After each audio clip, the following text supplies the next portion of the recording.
Hello everyone. I'm glad to see you on my channel. The story I'm going to tell you today is pure. It is true that all the bad things that happen in life happen for a reason. It is said that we can appreciate the good things, the things when they happen to us. I hope you enjoy this story. I wish you a pleasant viewing experience. Well, are you going or not? Alex Johnson rushed the family. Why should I go there? Jennifer grumbled unhappily, trying not to let her husband be here and explain the necessity of the trip again. They were going to the cemetery to check on Alex Johnson's first wife, who had died a few months ago. Today would have been her birthday. Alex likes to show off, Jennifer thought. It seems necessary, but who needs it? Not me anyway. I need a legal marriage with him, not a walk through cemeteries with this kid who's nobody to me. 7-year-old Danny was Alex's adopted son. With his first wife, Emily Anderson, he'd been married for 10 years, but they'd had no children. At first it bothered, then it was as if they reconciled, and then Emily insisted on adoption. Alex resisted, but she insisted. He was glad that he'd been able to take Danny as a 3-year-old instead of a newborn. Emily was thrilled at first, but then it passed. Alex Johnson didn't want a child from the beginning, only pretended to be a happy father, and then the baby was left to fend for itself. Then his wife got sick, had tests, and then she died. And immediately there was a beautiful Jennifer, who was on the catch even during Emily's life, only lurking. Now she doesn't have to hide. He even dragged her to the cemetery to show her sorrow at the grave of her beloved. What does a new lover and a baby have to do with it? Just for show. What kind of man is that? Jennifer thought with annoyance, but did not dare to interfere. Too long to achieve a fiancé. A rich businessman who loves her and spoils her. The only disadvantage, a child and these trips to the cemetery in threes. But why? Okay, it's not that often, Jennifer thought. Once in a while you can be patient. Already in the car, Alex began to explain. You have to, Jennifer. And the child needs to communicate with the deceased. You remember Mom, don't you? I remember. The boy frowned. He remembered, but not well, because his mother was sick and not before him. Now he has a father, a healthy one, but he's not much use to his son either. And then there's Aunt Jennifer, who doesn't care about him either. Daddy once said that soon she will be my mother, and she will be sick too, asked the boy, who associated the word mother with hospitals and the smell of medicine. But for some reason his father got angry, thinking that Danny was talking about his real mom. The boy obediently shut up, not understanding how this aunt would suddenly become a mom. But if Dad needed to, he could go to the cemetery. He even liked the cemetery. Good weather. Morning, everything was green and blooming. Not many people. We approached a grave. Hi, I'm sorry we're all together, but where you are now is probably already known, his father said, pushing Danny to say hello. Hello, Mom, the son said obediently, looking at the photo of a young Emily Anderson. Alex Johnson began to set the table, to put out appetizers and cognac. Here we are, more to drink. And how are we going to drive back? Jennifer said unhappily. All right, by cab. What's there to drink? Dad objected. Danny realized that he was the only one here. The grown-ups would go about their business. They handed him a candy and began to remember the deceased. But soon the wake turned into a picnic. The place is quiet, the weather is fine, the birds are singing, and the crosses and monuments all around, well, people die.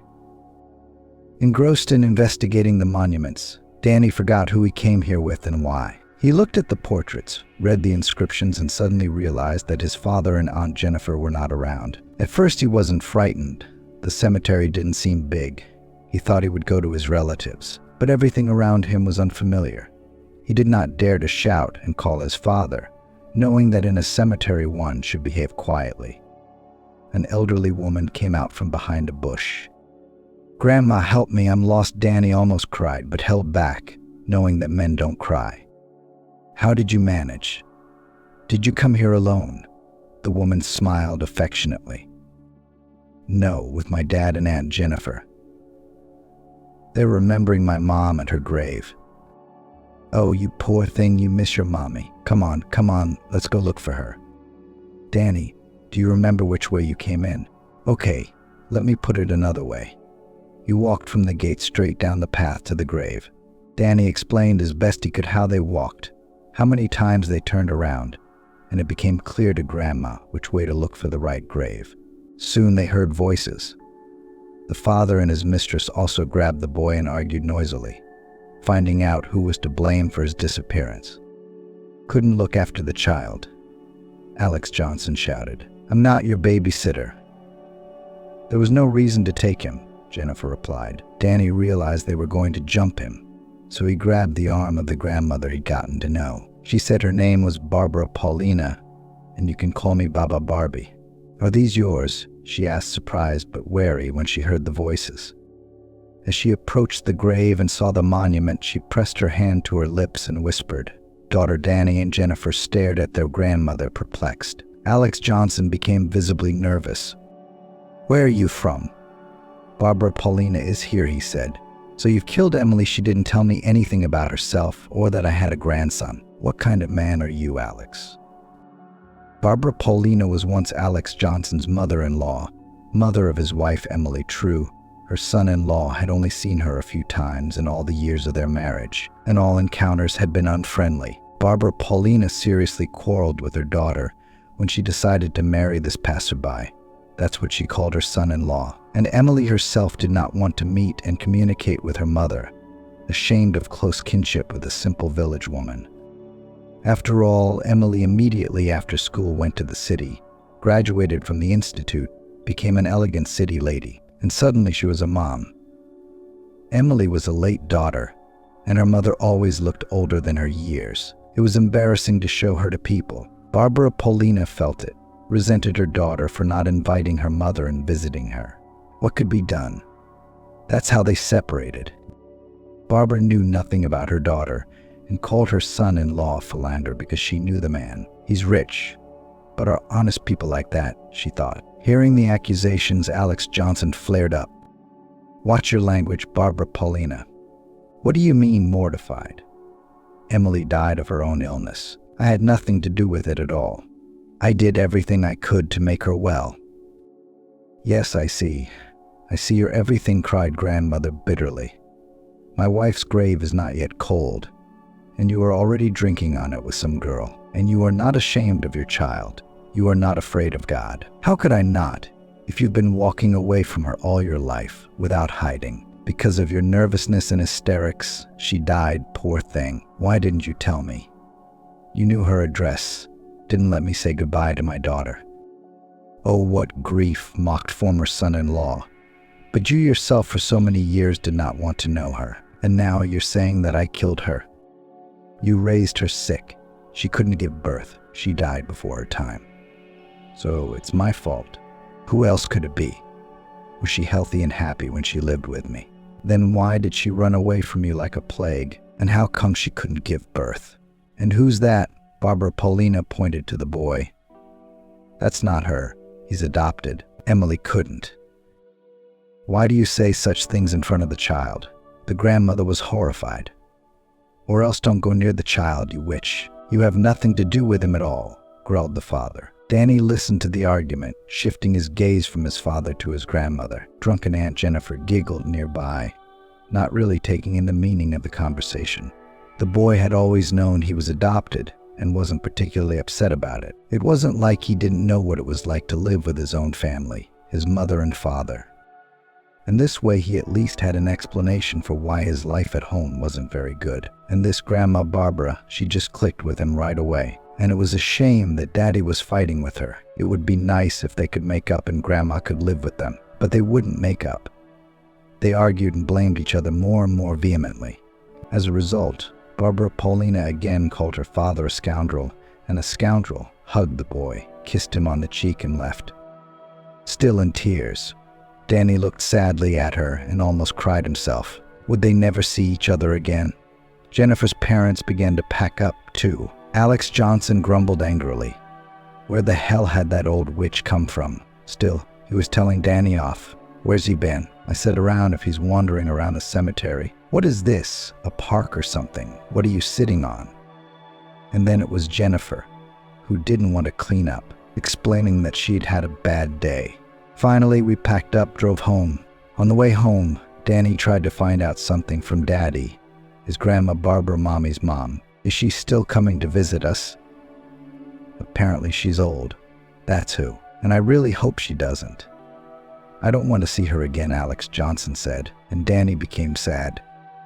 Barbara Paulina, who was in the cemetery that day, accidentally visited the grave of an old acquaintance who had gone to the city with her children. She returned to her village, where she had worked all her life as a milkmaid. However, this was not her main occupation, and she was known far beyond her native land as a healer. No, she was neither a sorceress nor a psychic. She just knew nature well, knew herbs and knew how to prepare them.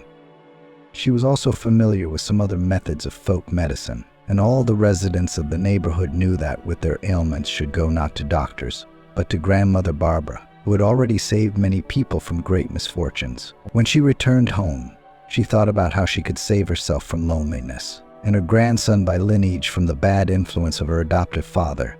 She blamed herself for not seeing her only daughter for so long. She hadn't helped her when she'd gotten sick. But what could she do if Emily had really run away from her, didn't want to communicate, and now she was gone? She didn't have any kids either. But this little foster kid, oh, I should take him.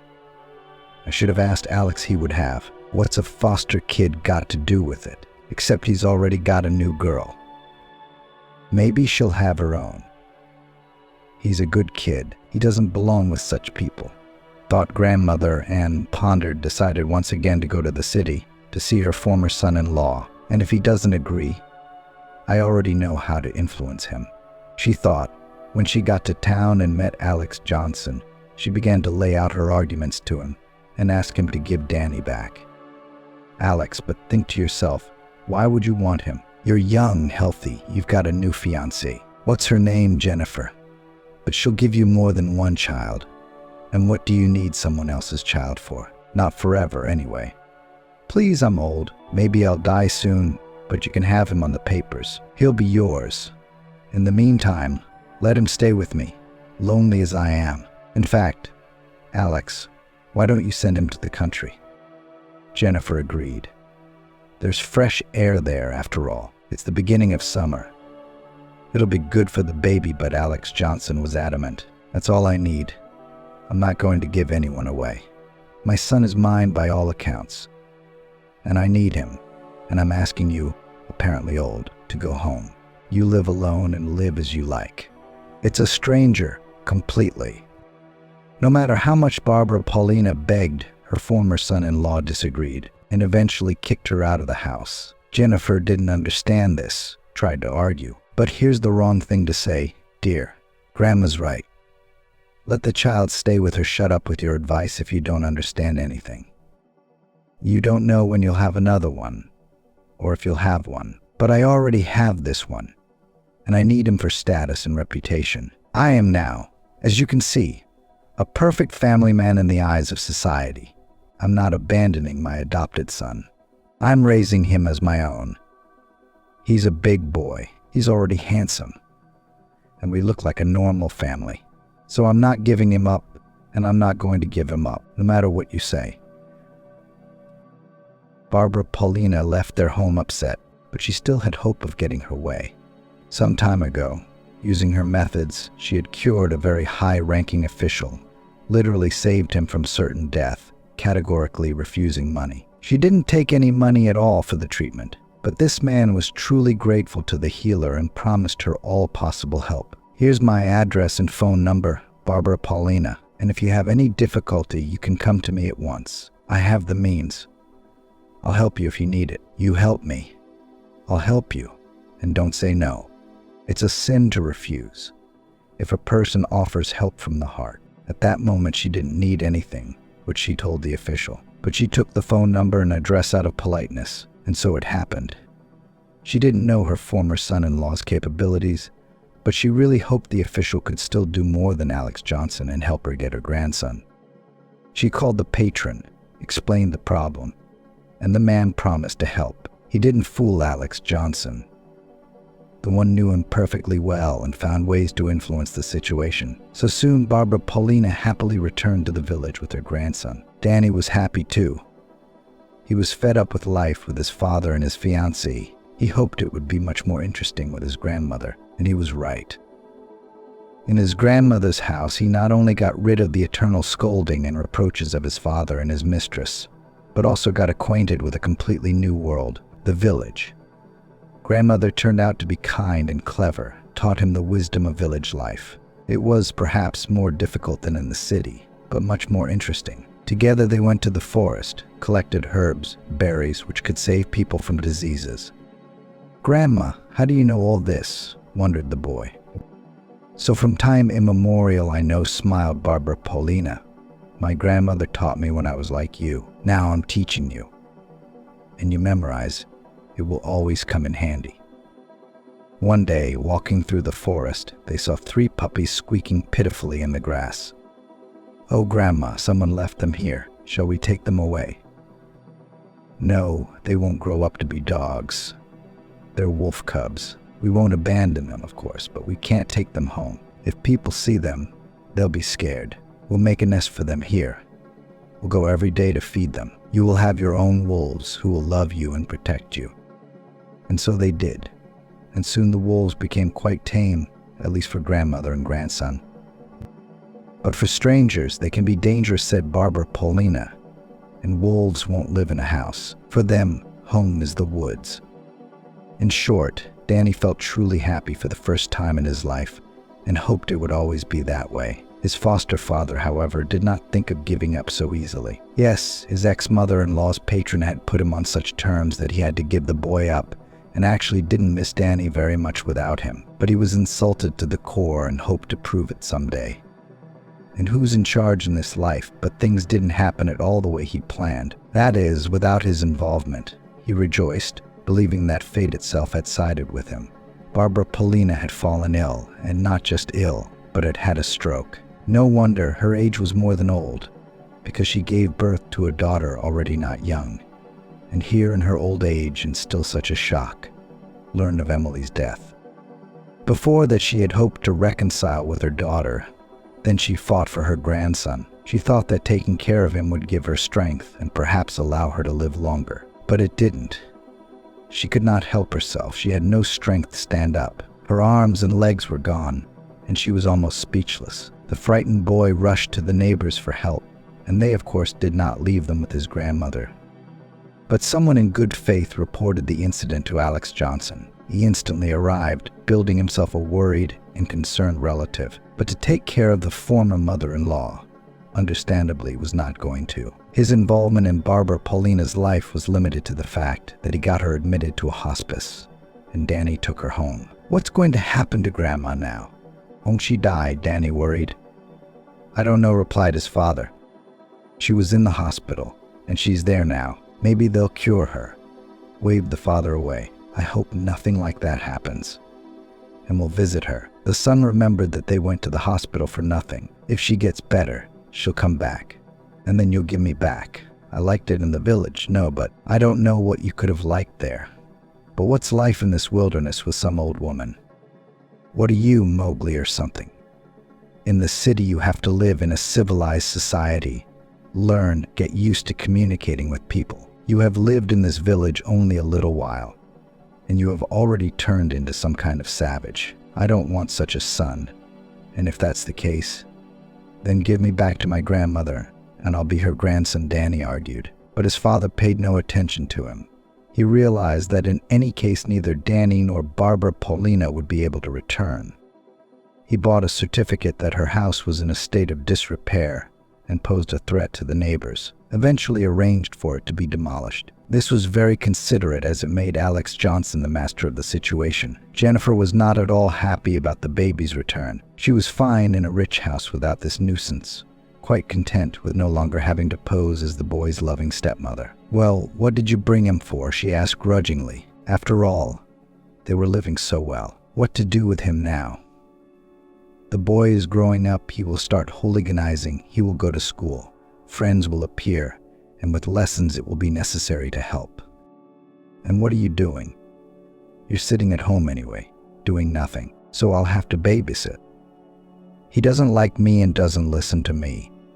And then why don't I do anything? I don't have time to take care of this child at all. Beauty salons, fitness massage. You don't want me to turn into a fat and boring housewife, do you, or are you being cranky in your robe, Jenny? Alex said understandingly. I see. I can't expect that from you. Okay, we'll hire a babysitter, he promised and immediately started looking for one. Soon Daisy showed up at the house. A young provincial girl, but with a teacher's education. Jennifer was worried at first. A stranger in the house is her potential competition. Who knows what Alex would think? But when she saw Daisy, she calmed down. The girl was not even a gray mouse, but some microorganism of small stature compared to her so unattractive and ungroomed. Skinny, her clothes hung hopelessly on her. Colorless, liquid hair, short, neatly cut. I don't see how anyone can let themselves get so neglected, Jennifer thought squeamishly. It's even better for me, though. I'm sure he won't be interested in one of these. Let him do the unpleasant chores of taking care of the boy. I'm thankful for that. Danny, on the other hand, didn't like his new nanny. She was a kind, cheerful girl.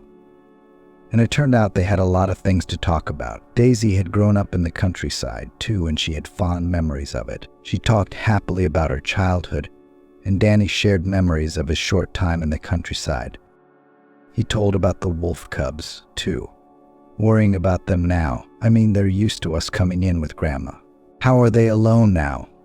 What if the hunters come upon them, Pale? The boy said. Daisy tried to reassure him. Don't be afraid. Wolves are wild, very intelligent animals. They have to live in the forest. And hunters will always manage to hide. And she told everything she knew about wolves. So don't be sad. They'll be fine. Yeah, it's not them I'm worried about anymore. It's Grandma. How's she doing in the hospital? And if she's gone, I'll be all alone. Jennifer doesn't need me at all. Especially not Danny. You saw how lonely the boy was. Fate's been cruel to him. Orphaned, probably right after he was born. Foster mom died. His father was completely indifferent to him. No stepmother to speak of. The only person close to his heart was his grandmother in the hospital. The girl already knew that Alex Johnson sent his former mother-in-law not even to a clinic, but to a hospice where people are not treated, but provide a quiet dying. And indeed, a stroke at her age is very serious. The woman's not likely to survive. Poor boy. He won't even be able to say goodbye to his grandmother. So the girl decided to help the child at her own risk. She found out the address of the hospice and said that someday they'd go there, but she couldn't say anything to Daddy and Jennifer too. They can't know, or they'll get mad and won't let them go. And they'll probably kick me out, she said. Danny was very happy and looked forward to going to the hospital to visit his grandmother.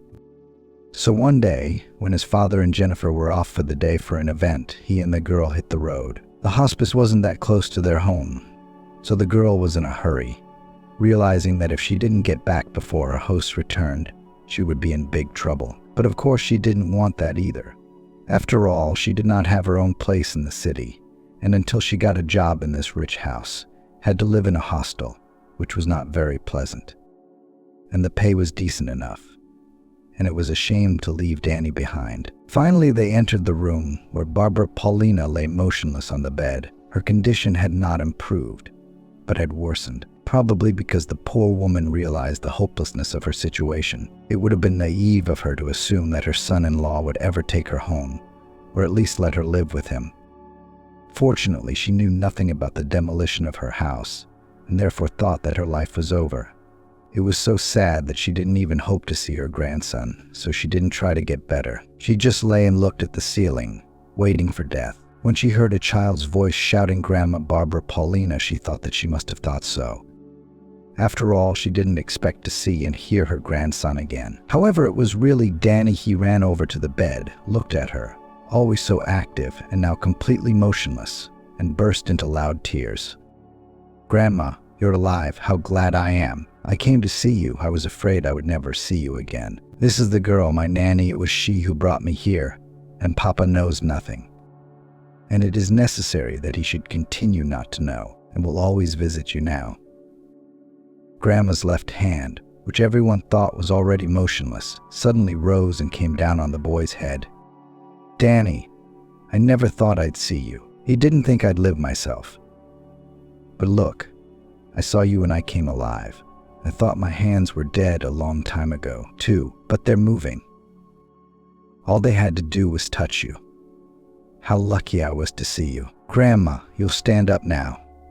You'll be just like you were before, will you? You're the one who cured everyone, so you should get well. I can't do it without you." Jessica stood there wiping away her tears. The scene moved her to the core. A nurse entered and gasped in amazement. "Barbara Paulina, are you better?" She could not believe her eyes. "Better," she replied. "I think someone still needs me here. It's too early to die, of course." "You're very much needed," exclaimed the nurse. "I'll get the doctor right away. We need to keep you on your meds." "This is my main medicine," Barbara Paulina pointed to Danny, whose other arm had begun to move. "Thank you too, Jessica. Thank you for bringing your granddaughter. I wouldn't have gotten anything from that bastard, of course. He locked me in here on purpose so I could die here. Maybe it's a mercy. Otherwise, I'd have to lie at home alone, and I wouldn't have recovered there. And here I'd still be looked after. But he wouldn't let me see my grandson." "We'll come as soon as we can," Jessica said. "We snuck out here, but we won't leave you now." Everyone marveled at the sudden improvement in the patient's condition. She was far from fully recovered, of course, and many people didn't believe Barbara would ever walk again. But the fact that she could speak and use her hands was a great achievement. The possibilities of the brain are not known, the doctor sighed. Probably the mental shock has given her new strength. It happens, of course, but frankly, I didn't expect to see anything like this. Jessica wasn't fooled. And at the first opportunity, she and Danny began traveling to visit her grandmother at the hospice, of course, hiding everything from Alex Johnson. Jessica even warned the staff in case Alex Johnson decided to call, telling them not to tell or mention Barbara Paulina's improved health in any way. She suspected it would not please the landlord at all. The only thing she did not consider was the neighbors. Perhaps they had nothing against either the girl or her ward, and without a second thought, having stopped Alex and Jennifer in the street, began to praise them and how well they were taking care of the child. What a wonderful nanny they had found for him. "Your Danny is much more fun and active with her. She's spending a lot of time with him. You're always busy, but she's always going out with him, going somewhere." That worried Alex. He didn't know where Jessica could go with the baby. Anyway, he'd never authorized her to do anything like that. "She can take him anywhere she wants," Jennifer said, annoyed when she heard the conversation. But her husband did not agree with her, and in the evening decided to ask Jessica himself. "Where do you take the baby?" "Only where I allow," the girl replied. "At the zoo a few times have been, on the playground often go." But Alex Johnson noticed that Jessica was wary of his questions, tried to ask Danny, but got the same answer. They do not go anywhere, but only go to places where they are allowed. Realizing there was no way to get the truth, Alex Johnson decided to follow Jessica. Once, having said that he was leaving for the day, he got into his car, waited for Jessica and Danny to get out and get into the called cab, and followed them. Alex had already guessed that Jessica was taking the kid to see his grandmother without his permission. Now he just had to make sure of it. After walking them to the hospice, he didn't wait for them to come out, but made a scandal at home in the evening. "Jessica, I know all about your self-rule. Why did you take the baby to the hospice?" Alex asked. "I'm sorry, Alex Johnson. Danny misses his grandmother so much, so I decided to take him to her without letting you know. I know how you feel about Barbara Paulina, but it made Danny very happy," Jessica replied, realizing it was useless to deny it. "I'd kill you for that. Why take your child to that old woman who is a stranger to him, lies there like a log? I don't think it's good for my son to visit such places." Alex was indignant. "You're wrong to say that," Jessica disagreed. "Danny's been much more cheerful since seeing his grandmother. He cares for her a lot, and Barbara Paulina is feeling better. She's not lying like a log anymore, and she's even getting out. The doctors say seeing her grandson has been the best medicine for her. And this is how you try to heal this old witch yet?" "And I asked for this," Alex asked angrily. "You know about our relationship, so why are you prying into domestic matters?" He couldn't calm down. I'm not. But it really does make everyone feel better that Danny is visiting Nana, Jessica replied. What business is it of yours anyway? You dare to take your child where you're not asked to go and argue about it. But I'm not going to tolerate that in my house. Leave at once, and you'll get your settlement now. Danny, hearing his father's words, ran up to him. Daddy, don't. Please don't kick Jessica out. I won't feel good without her. But are you still going to get in the way that you're going to feel bad, that you won't go to Grandma's anymore? That grandmother isn't your grandmother. She's just a witch. You'll be fine without her. And if you cry, I'll lock you in your room so you won't go anywhere, Alex threatened. Jessica, swallowing her tears, gathered her things and quietly comforted Danny. Don't cry, buddy. You and I will see each other again sometime. We'll go to Grandma's. I don't know how yet, but I'll think of something. Make sure you take me with you. Okay then, the boy pleaded. I don't want to stay here. I don't feel good here. You can see that. Let's live together somewhere. That's impossible. Your dad will take you away from me anyway, and that will only make it worse. They could put me in jail for that, the nanny explained.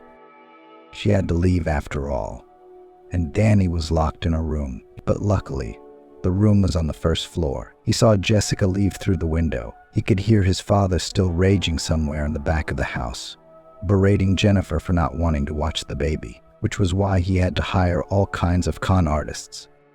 Taking advantage of the noise he was making, the boy slowly opened the window, jumped out, and rushed in the same direction Jessica had gone. He caught up with her. Don't chase me away, please, Jessica. I'm not coming home anyway, and no one will know I left with you instead of running away.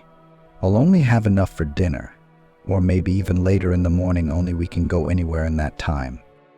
Jennifer couldn't go anywhere in particular with Danny. She lived in a dormitory, but she didn't know if they had left a bunk for her there. And besides, she could only live there by herself. Danny couldn't be taken. Fine. They'd live somewhere else. She didn't know where, but she didn't care. She was ready to live on the street, as long as it wasn't at home, Danny begged. But of course she couldn't stay on the street. She persuaded the dormitory manager to let her stay in a small room with the boy for the time being. He agreed. But Alex Johnson wasn't so simple. Soon the whole town was plastered with pictures of Jessica and Danny. The ad said the nanny had stolen the child and was holding him by force. The commandant, of course, noticed such an ad too and became outraged. He appeared to Jessica. What on earth are you doing? Young lady, not only have you become a criminal yourself, but you are making me look like a harborer. I don't want to go to jail. I won't report you, of course, but you must leave immediately with the child. And my advice to you is to get back to his father quickly. Then there will probably be no repercussions for you. Jessica wasn't going to take that advice. She couldn't give the boy to a father like that, and not just because Danny had begged so fervently for it. She realized for herself the child was not well in a home where he was not loved, and where already, naturally, he would never see his grandmother Barbara Paulina again. She didn't know how they would be able to visit Barbara Paulina, because they were probably already being guarded at the hospice. She didn't even know where she and Danny would go now. Not only did they have no shelter, but there was danger on all sides. Anyone could point her out as a child abductor. Trying to avoid that, she decided to get out of town, and soon she and Danny found themselves on the edge of the city. But even there, they almost got caught. Jessica and the boy were walking down the street when she suddenly spotted a police car in the distance. It didn't bode well. Trying to avoid an unwanted encounter, she popped into a convenience store. The police officers, seeing her, were already on their way to the same place. "Young lady, please," the owner addressed her. "I see you've wandered in here by mistake." He recognized her too. He had seen the ad, but he did not give her away. On the contrary, he opened the door of the back room and said, "Go in there. I'll try to get rid of them." Jessica and the child hid, and just in time. The police were already entering the store. A woman with a boy just came in. She is suspected of a crime. The child has been kidnapped. Where did they go? Oh, really? What kidnapping? It was my wife and son. No one kidnapped the child. It's our own son, he replied. And where did they go? They went through the back door. It's quicker that way, to the house. I live over there on the other side of the store." The cops, realizing they had made a mistake, left, and the shopkeeper came in and addressed Jessica. "Well, there are no more cops, but you'll have to explain what the kidnapping is. For what purpose?" He said, already realizing that this was not a simple case.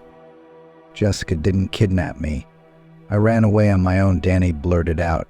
"I don't want to go home. I'd rather live on the streets." "Yes, that is indeed true," Jessica confirmed. "Jessica didn't kidnap him," the girl said tiredly. "You can turn us into the police, of course, but that won't make anyone better off." And she told her story briefly. The shopkeeper's name was Nicholas Victorson. He was impressed. "I understand now why you ran away. Stuff happens in life. You know what? Stay at my place for now. My house is small, but there's plenty of room for everyone. And then maybe we'll arrange it so that this so-called father won't have any views on you. After all, there's some way to undo the adoption, if it could be proven that the boy wasn't doing well in the adoptive parent's home. I don't know any of that yet. I don't know about legal matters, but you can ask the experts," Jessica said. "And why did you decide to help us?" she asked. "Yes, because I know what misfortune is. My wife died in a car accident a year ago. We were expecting a baby." So Nicholas waved goodbye, and Jessica actually understood him. Indeed, a man who had suffered such a tragedy might well be sympathetic to her, and Danny he didn't. The only thing Nicholas hadn't admitted was that he liked Jessica. He was even surprised, since he hadn't looked at any woman with interest since his wife's death. But this small, fragile girl had made an immediate impression for some reason. Of course, he was not going to confess his feelings at once. He didn't dare to admit it to himself. But he couldn't leave them without help. And not only because of personal sympathy. He just believed them and sympathized with them. Nicholas lived in a small cottage of his own, where he put Jessica and Danny. It wasn't safe for them to go out yet, but he had, as promised, begun to look for ways to save them from Alex Johnson, who would surely not give up his attempts to get his son back and punish his nanny. Danny and Jessica got used to their new abode fairly quickly, and the boy often talked about how much he wished his grandmother could live with them. Nicholas, having learned his grandmother's story from them, called the hospices himself and learned that Barbara Paulina was soon to be discharged and had already recovered sufficiently, no longer terminally ill and quite capable of living on her own. That would be joyous news, and she certainly could if she had a home. But there was no home now. Which she had been told about quite by accident. She had called a neighbor to ask how things were going and learned that the house had been torn down. Barbara Paulina was confused. Her situation was once again unenviable. Danny and Jessica never came to see her again. Alex Johnson wasn't returning her calls, and she didn't know where she would go after she was discharged. But Jessica and Nicholas found out she had to check out, and they decided to take Barbara Paulina in. Danny was overjoyed. He was happy to know that he would be near his grandmother again. They lived not quite in the country, but not quite in the city either. But Jessica was still worried that someone was looking for them, realized that eventually Alex Johnson would get his way and find them. Yeah, it wasn't hard. The boy couldn't have been in the house all the time. If he was, someone must have seen him. Eventually, Alex Johnson got word of the whereabouts of the men he was looking for. He went to the address given, but met there, not with his son or even his babysitter, but with a shopkeeper from his former mother-in-law. "We would encourage you, Alex Johnson, to drop your claim. You're not getting the boy anyway." Alex Johnson stated threateningly, "If you keep coming in here and demanding things, we'll have some information against you that will make you leave us alone." Barbara Paulina backed him up. "Yes, Alex, we've already talked to the lawyers. You demolished my house illegally. It's already known. I'm not going to report you anywhere yet, but if you show up again, leave us alone altogether." "Do you need a boy? You have a young wife, Jennifer. You may have a native child soon. Why do you need all this? You have a lot more to lose if you keep insisting on what you want," Barbara saying. "We'll see about that." "I can't accept it," Alex objected. "We'll see who loses what." "Good, I'll leave you alone for now. But don't relax. Rest. Build up your strength. You'll have to fight more serious people soon." He wasn't going to turn to anyone. Alex decided to handle it himself, not leave his ex-mother-in-law, his nanny, and Danny alone. We'll see. We'll see, he grumbled angrily to himself as he drove away from the hated house. It was clear that the first thing Nick had lost was Victor. He lost his store, burned to the ground with all the goods, and after all, it was the only source of his small but steady income. The cause of the accident was not a mystery to Nick. He realized that Alex Johnson had set the fire, but there was no way to prove it. As a result, he was left without money and with huge debts. But Nick was not going to give in to despair, decided to work and earn as he could. It's not like he was always a store owner or a salesman. He had a pretty good construction degree to support his suddenly shattered family. He went to work on a construction site and had considerable success there. But success is unreliable and construction is a dangerous place. And one day, a new misfortune befell him. He suffered a spinal injury, leaving him disabled. It was a real disaster. Barbara Paulina cried, "Oh, Nick, if I had been like I used to be, I would have lifted you up. And now what? All my medicine is left there in the house. There's nothing left at home. Yes, and there's no strength in my arms anymore. And how to live now? I can't imagine," she lamented. "What can I do?" "So I'll be an invalid. We'll try to survive on my pension somehow," Nick replied. Jessica started looking for a job, realizing that she would hardly earn enough to support 2 sick people and 1 growing boy. And then something happened that no one expected. Alex Johnson wasn't going to accept defeat.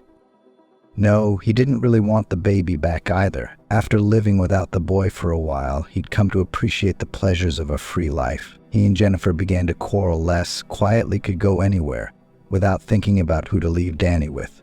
Yes, and in general, there's enough trouble from a child, even a calm and trouble-free one. So he's just a little kid, and he'll grow up and show it, Alex pondered. So let's not take him. Let him sit with his grandmother. It's your business. At least he'd be his own, Jennifer hummed in never, and he mostly agreed with her. Besides, he was afraid to get involved with the men who'd taken Danny with this Nick guy. There were no witnesses to him burning down the store. But who knows? He decided to deal with his enemies in a different way, namely to make sure they didn't get Danny, and most importantly, his ex-mother-in-law. Why would he want the boy? Alex Johnson didn't understand, but if he did, he decided to make sure Danny was taken away from her, and then let the old witch dance. He thought gloatingly, and that's what he had in mind. After all, he knew that his adopted son had relatives, so the mother died in childbirth or immediately after. The father's unknown, but the grandparents are well-to-do. The daughter was released as usual, and she ran off with some man, either a biker or something else, basically a tramp with no name. Her parents looked for her, but they never found her, so they didn't see her for a long time and didn't know anything about her. Then from somewhere came the news that the daughter gave birth, died, and the boy, their grandson, in an orphanage. Started looking for a child and found only when Alex Johnson and Emily had all the documents for adoption were formalized. Emily, as soon as she heard that the child, whom she already considered her own, could be taken away, almost went crazy. Alex Johnson, then the director of the maternity hospital, paid a lot of money to keep the story quiet. They took her for their own good. I should have known it would go down like this. But I wrote down the address and all the details of those grandparents because I knew they'd come in handy. Once again, I marveled at my foresight and decided to tell these unfortunate people where their grandchild was. I had already found out who these people were through my own channels. The grandfather is such that he not only has a lot of money, but his connections are such that he knows all the ministers. The governor is his best friend. The kind of people that crazy Barbara Paulina obviously won't mess with. Neither the nanny nor the owner will even talk to them. She'll take her grandson away, and that'll be the end of it. Taking out the cherished phone number, Alex Johnson dialed it. "Dear Vyacheslav Dmitrievich, I'm sorry to bother you, but the matter is very important. As I know, you were looking for your grandson, your daughter Julia's son." He started the conversation politely. "What do you want?" The older man said in a strained voice, "You don't know me." "That's hardly important, but I do know. Don't ask me where your grandson is from. His name is Danny, by the way. Apparently some nice people adopted him after your father. But then the mother died and the child was taken away from his father. What can you prove what you say?" The elderly businessman was in no hurry to believe. Why are you just calling to tell me this? You'll have to go after the boy yourself, take his DNA, and then everything will be clear. I don't think you'll have any trouble taking him away from some marginalized people who might be using him for their own nefarious purposes. Okay, and what do I owe you for giving me the address of his whereabouts? Vyacheslav Dmitrievich asked, suspecting that he was dealing with another swindler, but it turned out not to be so. No, not a single penny.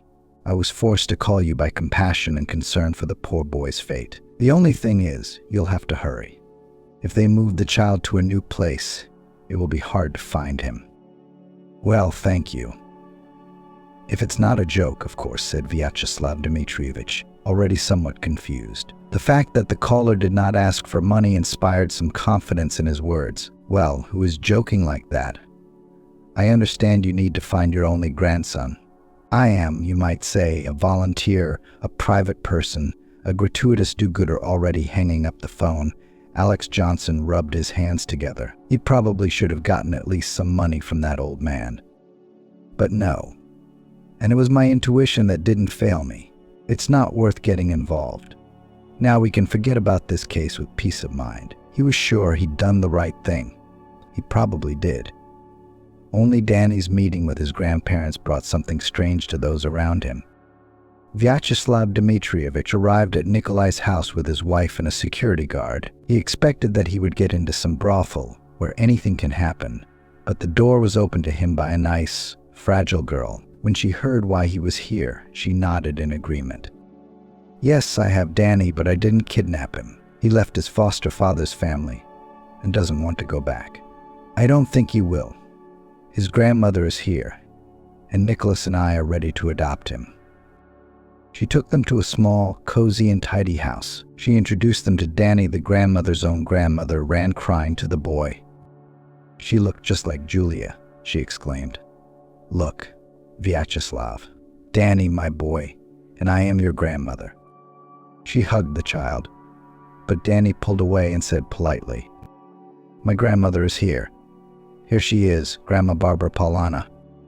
Vyacheslav Dmitrievich, looking around the furnishings of the house of two invalids, a man and a grandmother, not at all like the kidnapper, said, I seem to have been misled not about the boy's parentage, but about how he came to you and in what conditions he is kept. Jessica invited the guests to sit down at the table, and everyone told their part of the story. What can I say? Friends, thank you for not leaving our Danny in trouble, for giving him a chance to live normally, said Vyacheslav. The fact that he is our grandson is clear without DNA, although we need to analyze it. The other question is, what should we do next? I can't leave the boy here, but to tear him away from you would be cruel. No, we'll take the boy, cried the grandmother, clinging to her grandson. Wait with tears, stopped Vyacheslav. I propose this, get together. All together we will move to us. We have a large house empty. There I'll take care of medical care for Nicholas and Barbara Paulina, and then we'll see how things go from there. And then everything changed in their lives with incredible speed. Vyacheslav Dmitrievich found doctors and paid for Nikolai's treatment. After rehabilitation, he was able to lead a full life. Having recovered, he married Jessica and engaged in the restoration of his business. Barbara Paulina, whose health also significantly improved, stayed to live with Danny's relatives. The boy never wanted to part with her. She longed for her former life, for her home in the village, but it was no longer there. Danny also did not forget the happy time spent with his grandmother in the village. Vyacheslav Dmitrievich had to take care of it. He built a new house in the village, which was to become a summer cottage for everyone, and for the boy's relatives, and for Barbara Paulina, and of course, for Nikolai and Jessica. And as for Alex Johnson, everything turned out much sadder for him, but not because of the people he tried so hard to ruin his life. Danny's family had long since forgotten about him, cut him out of their memories, out of their lives. Happy people don't need revenge. He screwed up his life on his own, almost unaided, realizing that his actions made everything the other way around, adjusted the fate of his enemies. He decided to give up and do his own thing. Finally proposed to Jennifer, prepared for the wedding, but did not intend to part with old habits. He had another mistress, also Jennifer. The deceived woman was that soon she would become a legal spouse. Jennifer found out about the adventures of her fiancé and demanded that he stop this relationship. Alex Johnson didn't even think of denying it, of calming his beloved. Aren't you a little early to start disposing and attacking the future lawful wife? Not allowing me anything? What are you? If you don't like it, there's the door, there's the threshold, go away. You think I want to marry you so badly. If you leave, I'll marry someone else. Her name's Jennifer, too, by the way. Well, that's very convenient. Jennifer started to scandalize, but quickly realized that so she will only achieve the final breakup. That didn't scare her anymore, though. She realized what kind of life awaited her with this man, and it didn't suit her in any way. But she spent enough time with him to learn something about the machinations of the one she used to call her common-law husband, and she was not going to keep this information secret. She simply turned to the appropriate authorities who dealt with them. Before that, of course, she took out of the house that seemed most valuable. Alex Johnson went to trial, and Jennifer, to look for another husband, more reliable. The arrested man found himself without any support. He tried to turn to one mistress and another, but they quickly explained that they need a man not to carry packages to him. So Alex Johnson was in for a long and unhappy time in a place not so remote.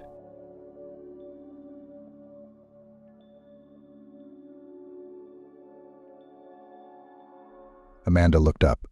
She raised her head, trying to look up to the roof of the 16-story building. She had to squint all the time. Heavy drops of cold fall rain were falling from the sky. The girl was already completely soaked and cold. At least she should have been, because she had left the house in what she was wearing, shorts and a long, stretched t-shirt. And it's October outside.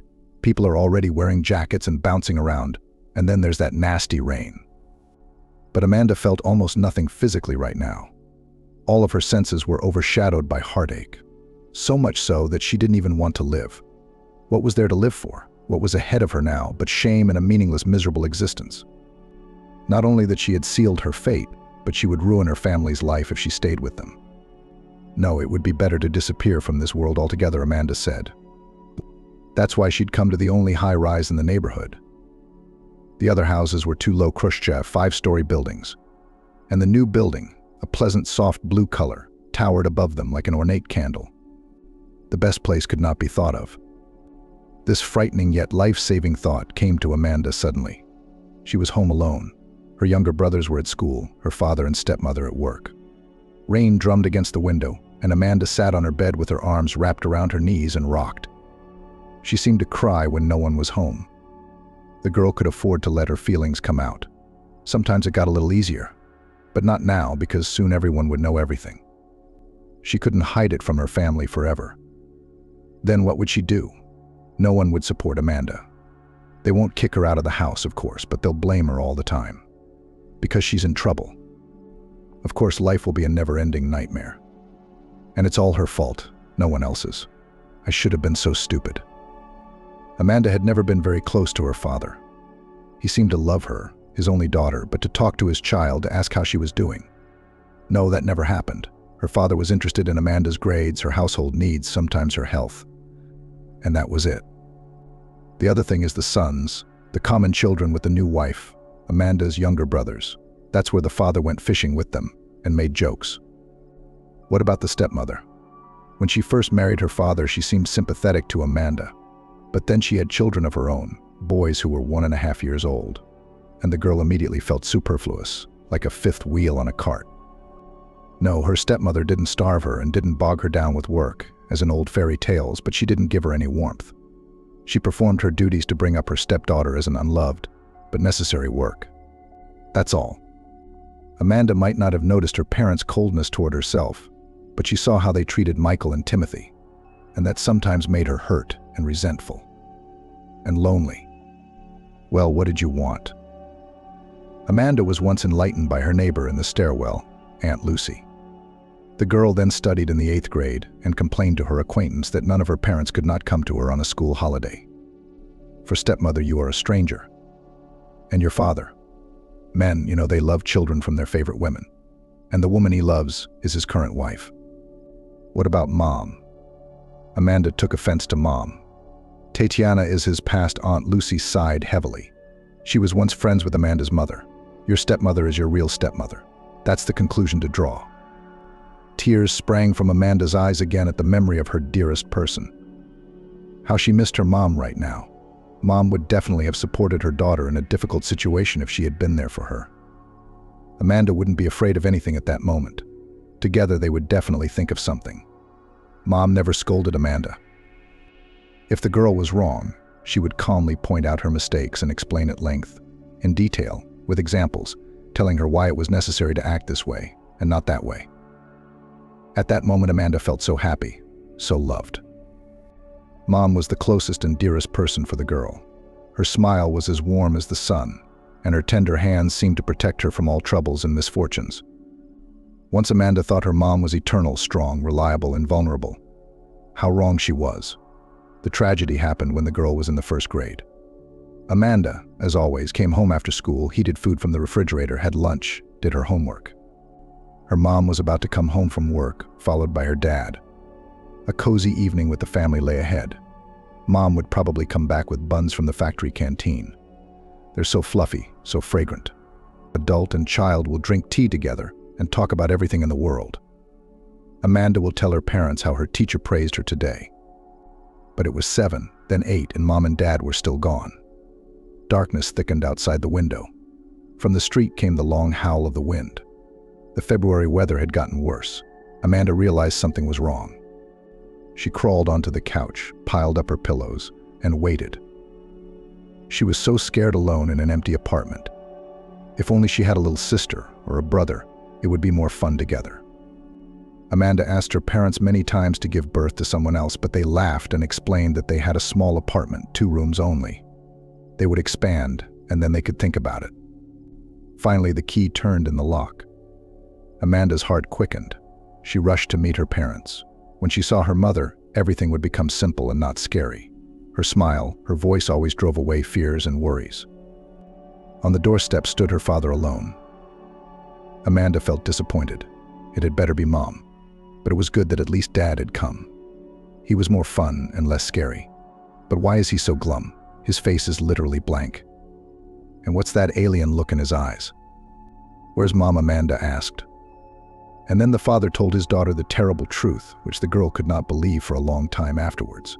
It turned out that in the factory shop, where her mother worked, there was an accident. The boiler burst. There was a fire. Not everyone was saved. Amanda's mom was among the dead. Then there were funerals, but Amanda was not taken to them, left with neighbors. They thought that she was too young for such shocks. It was as if the girl had been turned off. For several years she could not smile and almost did not speak. She studied, ate, went to school, even it seems, played with her friends. But she did everything by inertia, machine-like. Amanda herself still remembered her feelings well. It seemed to her that she was in an unreal imaginary world, where everything was not real. That's why she didn't feel anything a protective reaction of her body. I guess her father was doing the best he could to take care of his daughter. But he wasn't very good at it. Dad couldn't cook, but he was good at frying potatoes. He couldn't braid Amanda's hair either. Honestly, he tried. But they came out sloppy and smelly. In the end, Amanda had to learn to do a lot of things on her own. A kind neighbor, Aunt Lucy, her mother's friend, told her something and she did it herself. Domestic problems distracted Amanda a little and even relieved her condition. Fatigue drowned out the heartache, and yet the girl was very longing. So long that it is impossible to express in words. At night she cried quietly into her pillow, so as not to disturb her father. He promised to take her to a doctor if she didn't come to her senses.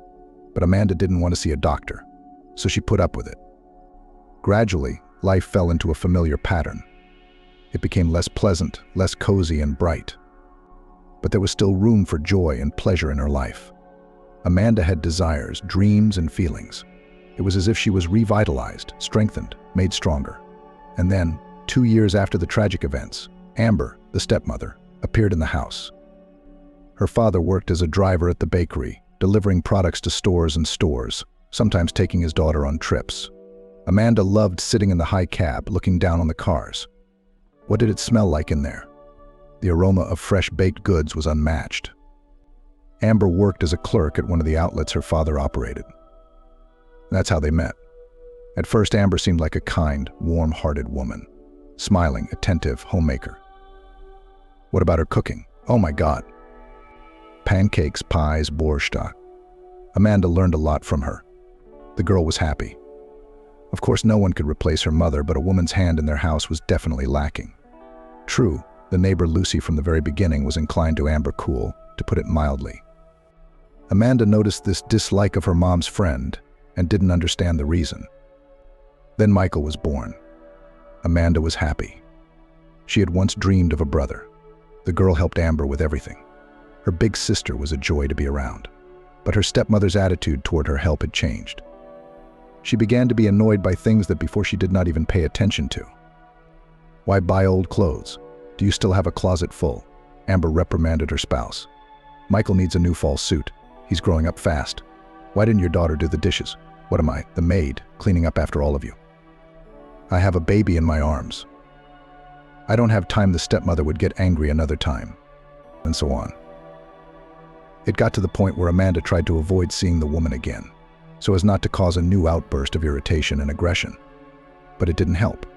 Amber always found something to pick on. And it was hard not to have contact in a cramped two-room apartment.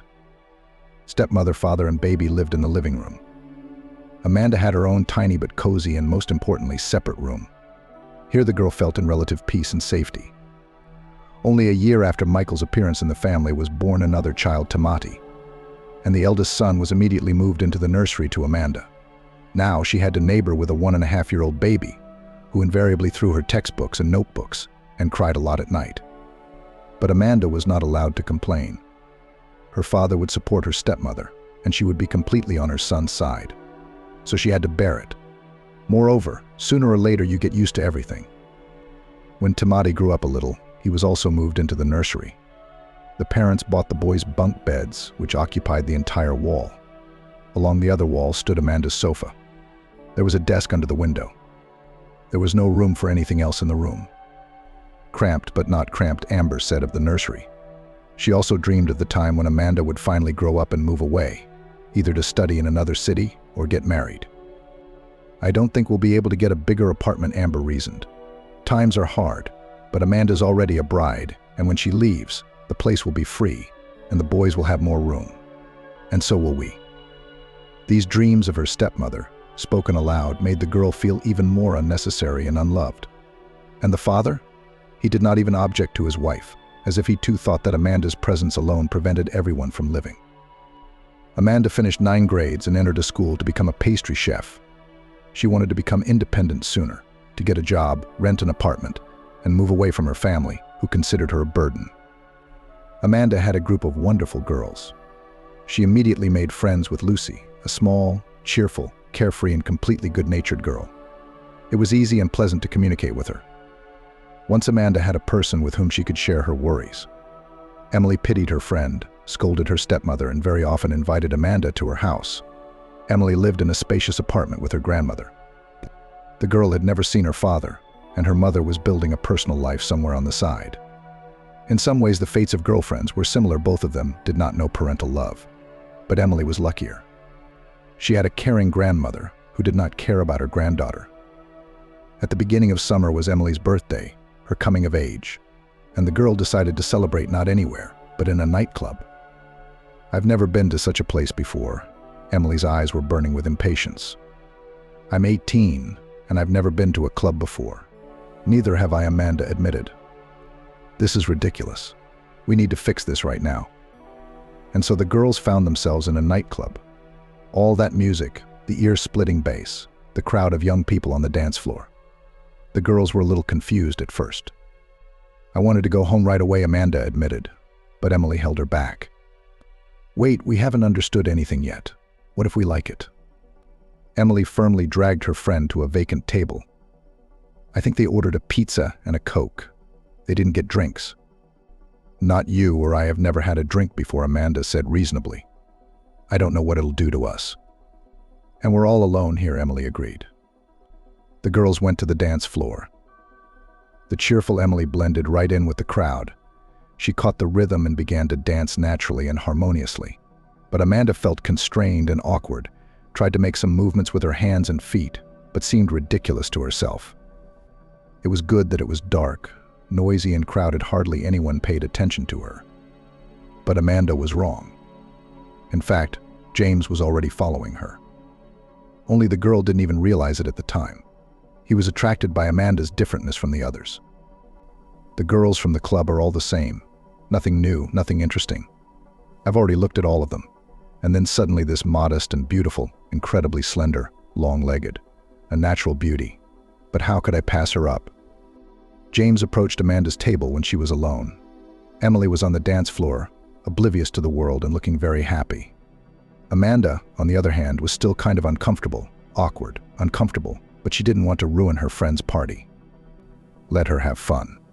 Birthday girl. Amanda sat at the table, looking at the people dancing. It was interesting to look at the outfits and hairstyles of the girls, the faces of the guys. There was a lot of people here, both green school children and people of almost parental age. "Excuse me, can I sit down?" Amanda heard. She shifted her gaze to the person speaking. It was a handsome guy in a tight black t-shirt, emphasizing the relief of muscles and obviously not cheap jeans. The young man was looking directly at Amanda and smiling openly. "Do you mind if I sit down?" The stranger repeated his question. "No, of course not," Amanda said. "Good." The guy smiled even wider and sat down directly opposite Emily's seat. "My name is James. I've been watching you for a long time. I thought I'd introduce myself." Amanda was embarrassed. She had no experience with the opposite sex. At school, boys didn't pay much attention to Amanda. They chose more colorful and risky girls. And Amanda was always quiet, modest. She was afraid to say an extra word. And in college, they didn't have any guys in their group. And now a young man wants to meet her. He likes her. How is that possible? And the guy's handsome, confident, and apparently not poor. Amanda had no idea how to talk to him, although she really wanted to. But James acted like they'd known each other forever, talking about things, joking, complimenting Amanda. And soon the girl's shyness was gone. Amanda didn't notice how she got involved in the conversation. She laughed at the jokes of her charming interlocutor, answered his questions, listened to stories from James's cheerful student life. The guy studied at the best university in the city at a prestigious law school. He was also involved in sports. He was a member of the university volleyball team. Lived with his parents in an apartment in the city center. He worked part-time at a pizzeria as a cook's assistant and drove his own car. Amanda stared into his cheerful eyes of an amazing emerald hue and felt like she was falling in love, for the first time in her life. A racing heartbeat, lightheadedness, a desire to be as close to him as possible. Weren't those the signs of falling in love? James was drawn to Amanda too. The girl could feel it and see it in his interested gaze. The guy was showering her with compliments. Amanda couldn't believe her happiness. And she was desperately afraid to disappoint her new acquaintance, to say something wrong or do something. In fact, she was terrified of pushing James away. "Oh, it's your friend." It wasn't Emily who came back to the table. It was Amanda. She'd already forgotten that she'd come to the nightclub with a friend. It seemed that the perceptive Emily understood everything from her friend's eyes. James, the guy, introduced himself and immediately stood up, giving way to the girl. Wow, what a gallant, a real gentleman. Emily marveled. "I'm actually on my way out." She looked at Amanda questioningly. She understood her friend's look. Emily wondered if she was the third extra, asking if it was time for her to leave. Amanda didn't know what to say to her friend. On the one hand, she didn't want to leave James, to be here alone with him. What could be more wonderful? On the other hand, it wasn't an easy decision to make, because, well, it was just scary. Honestly, this was the first time Amanda was seeing this man. What would James think of her if she agreed to be alone with a guy she didn't even know? And James understood the girl's hesitation. Amazing sensitivity. "I could drive you both home," he offered. "Only on the condition that Amanda leave me her phone number." The girl smiled. He would drive them both. That's a whole different matter. And James also asks for her phone number. But of course she will gladly give him those numbers. James' car was parked in the wide parking lot in front of the club. A black Chevrolet Cruze, not an expensive foreign car, but quite a nice car for a young guy. Amanda rejoiced. Lucky James wasn't rich. The guy drove the girls to Emily's house. Tonight Amanda had a sleepover at her friend's house. The parents had been warned about it in advance. Emily went out first. For a moment, Amanda and James were left alone in the cabin. The guy took advantage of this and took Amanda's palm in his hand and brought it to his lips. It was a very gallant kiss that filled Amanda's heart with light and warmth. "I'll be sure to call you tomorrow," James said. Amanda will be waiting for him to leave. Emily pounced on her friend with questions. She was curious to know how Amanda had gotten her hands on the handsome man. "I don't know," Amanda shrugged. "He picked me somehow." "Lucky you," Emily sighed. "I was making eyes at a guy on the dance floor, but he didn't even pay attention to me." "You'll get there," Amanda smiled. And then she added, "I'm just afraid he won't call me back." "He will," she said confidently. "The way he was looking at you. If someone looked at me like that, I'd be so happy." Emily was right. James did call back the next morning and invited Amanda to the movies. It was the opening night of another big superhero blockbuster. And there, in the darkness of the auditorium, James kissed Amanda for the first time. The girl even felt dizzy. She didn't know how to behave in such a situation. It was her first kiss. James seemed to realize that. "What about you? Were you seeing anyone else before me?" he asked, pulling back slightly and looking into Amanda's eyes. "No," she said, embarrassed. "Well, that's it." Now James would realize how ridiculous and worthless she was. She was almost 18, and she hadn't even been on a real date yet. There must be something wrong with her. Who would want her like that? But to Amanda's surprise, the negative answer pleased James. His eyes shone with joy. A wide smile lit up his face. He suddenly put his arms around Amanda gently and pulled her close to him. The girl felt his heart beating and melted with happiness. Some events were unfolding on the screen, but the meaning of the movie kept slipping away from Amanda. He was there. James put his arm around her shoulders, stroked her hair from time to time, and sometimes he looked at her silently and smiled at her. They often met, went to cafes and movies, went on rides, just wandered around the picturesque streets and neighborhoods. Sometimes James would take Amanda out of town. He knew so much about so many things. Young people then went to the waterfalls, then to the mountain with flowering plants. It turns out that in the vicinity of his hometown, a lot of interesting and beautiful. And Amanda had no idea. "You have a boyfriend now." "And I'm still alone," Emily envied her friend a little. "You'll have a boyfriend, too," Amanda replied. "Maybe, but when? You have a boyfriend now, and I'm still alone, with no one to go out with." So Amanda was a little embarrassed to tell her friend about her meetings with James, each of which turned into a magical adventure. Why would she want to hurt Emily's feelings? Happiness loves silence. Amanda didn't know where she'd first heard that beautiful expression, but she thought they were very wise words. Amanda finally felt loved. It turned out to be an incredibly pleasant feeling. James took care of her, opening the car door in front of her, giving her something to eat all the time. And if it got chilly, he took off his jacket and threw it over Amanda's shoulders. He was so sensitive, so attentive. James seemed to pick up on any change in the girl's mood and anticipate her desires. Love, support, attention. Amanda lacked it in her family. And here comes a guy who enveloped her with warmth, like a cotton blanket. Of course, James quickly became for her the most native and close person. Sometimes at night in bed, Amanda couldn't sleep and thought about how she had lived without James. Too bad James was a very busy young man. School, work, and his grandmother in the village, to whom he often traveled with groceries. The guy couldn't spend as much time with Amanda as she would have liked. By the way, he often regretted it out loud. "Baby, I want to hold you in my arms and hold you 24 hours a day. You are so amazing, but I have so much to do, my head is spinning sometimes." Amanda, lying in James's arms, understood. She felt sorry for the guy. He must be very tired, running around like a squirrel in a wheel. But he seemed to like the active life. That's good, too. Her father and stepmother didn't notice the change in Amanda's behavior. They did not see the happy glint in her eyes and thought that the girl spent a lot of time with her friend. One day, during a safety lecture, Amanda suddenly felt sick. It was early morning, the first class. The girl was groggy from the morning. But then the teacher suddenly spoke about the smell of raw fish, and Amanda felt it. Her eyes even darkened. No, she rushed for the exit. She had to make it. And Amanda did. How could she vomit? She'd never been like this before. "What's wrong with you?" Lucy came to ask. "You look so pale." "I was sent to see if you were all right."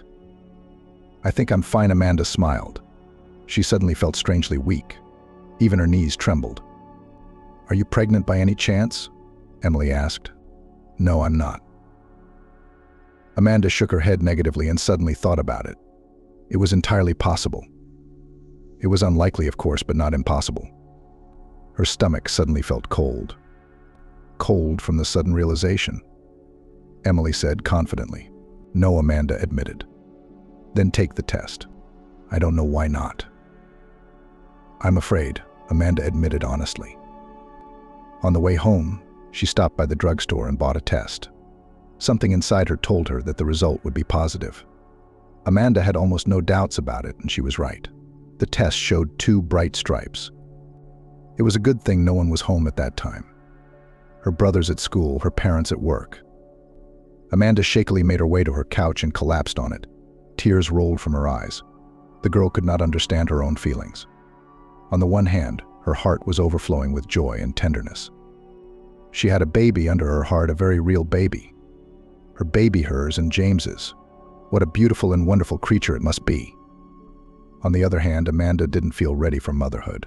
She wasn't even 18 yet. She wouldn't turn 18 until next month. No profession obtained, no job. What's she going to do with a baby? She's not ready. But the baby has a father. James, on the other hand, is doing just fine. He's studying, working, even owns his own car. His parents have a big apartment. He's mentioned it many times. I'm sure there's plenty of room for everyone. So it would seem. All the conditions for the creation of a family are there. But how would James take this news? Amanda was very worried about that question. It seems that the guy sincerely loves her, gives gifts, tends to spend any free minute with her. There are not many of them in his busy life. There was only one way to test it. Amanda would always remember that evening. James had invited her for an evening stroll along the waterfront. Dusk had already fallen. The light of the lanterns gave the setting a special charm. James held Amanda's hand. They walked in silence along the parapet behind which the wide river carried its waters. Quiet, calm, majestic. There was a nice fresh breeze. The first stars appeared in the sky. I need to talk to you," Amanda decided that there was no point in waiting any longer. She had tried to tell James about their baby several times before, but she hadn't had the courage. Now he would finally find out, give her a hug, a smile, a little scolding for her indecision. And everything would be fine. About what? James was still smiling nonchalantly. He couldn't imagine what he would hear in a few seconds. "James, I mean, we're having a baby," Amanda sucked in a breath. There was a heavy pause. Amanda stared into James's eyes, trying to figure out what he was feeling right now, and she didn't see any joyful emotions on the boy's face. Finally, he sighed heavily. "Are you sure?" Yes, Amanda nodded. "Several tests have already come back positive." "What's the timing of all this?" The boy looked puzzled and upset. Seeing that look on his face, almost squeamish, was very painful for Amanda. The girl's eyes suddenly filled with tears. With a willful effort, she chased them back. "What are you going to do?" James looked at Amanda and waited for an answer. The girl shrugged her shoulders. She had hoped it would be James who would tell her what to do, reassure her and support her. But he seemed to be as confused and scared as she was. There was no trace of his usual confidence. Right before Amanda's eyes, he was transformed. The adult, all-powerful James, capable of solving any problem, disappeared. And in his place was a boy green, inexperienced, a coward. "You're pathetic, even." Amazing metamorphosis, Amanda thought. "So how do you plan to deal with it?" James repeated his question. Amanda let go of her boyfriend's hand. He didn't want a serious relationship. This naive girl was already starting to bore him. At first, her enthusiasm, her ability to enjoy the little things had attracted and mesmerized James. Amanda looked at him with such eyes that he felt strong and omnipotent. It was an interesting experience. He'd never met a girl like her before, but gradually it bored him. James was once again drawn to bright, bold beauties. He planned to break up with Amanda gradually over the next 2 weeks, without scandals or hard feelings. And then she said it. "I'm pregnant." James pulled away involuntarily, as if he wanted to run away. No, Amanda shook her head. We have to have an abortion. James seized on the thought. Money wasn't a problem. The term was short. It would be quick and easy. We'll go to the clinic tomorrow. I'm about to turn 18. Minors will tell their parents and they'll kill me, Amanda reminded him. If you don't, they'll kill you, James insisted. It's going to be noticeable soon anyway, Amanda shook her head. I have time to think of something, but we can't let anyone find out now. You're insane, James said. And sneaky. From a poor family? Maybe it's a way to make money. Amanda stared at him in amazement. How ugly he looked. Could she really fall in love with someone like that? It's not going to work, he said. My aunt works in the court. She will make the documents. And you won't be able to prove that the child is mine. Maybe it's not mine at all. Amanda sighed heavily, turned around and walked away. Away from James and his hurtful, nasty words. The voice of the man she had recently loved with all her soul came through. Get out of here so I don't have to see you. I'll never recognize him, do you hear me? You can't prove anything.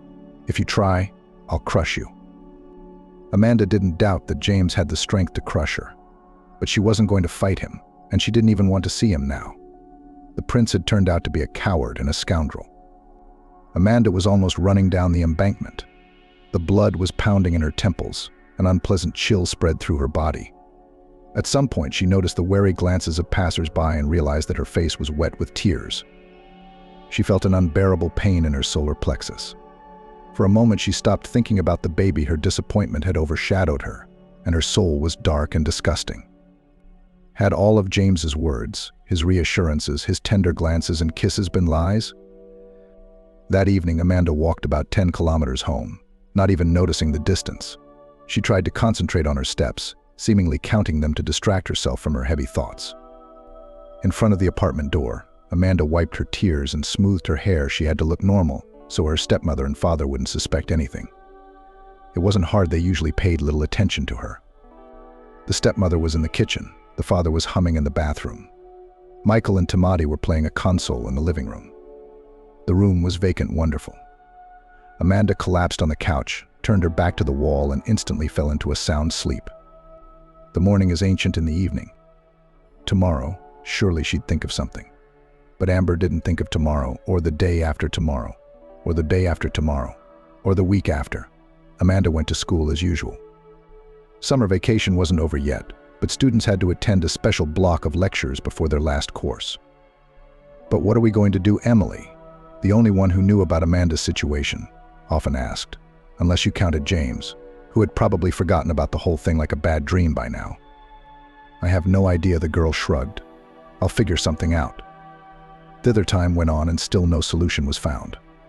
The morning sickness had disappeared somewhere, and Amanda sometimes now even forgot that she was carrying a child under her heart. She felt nothing at all. Sometimes the thought even crept into her head, maybe the tests are all lies, but it can't be that a pregnant woman feels completely normal, can it? What about mood swings, strange taste preferences, rabid appetite?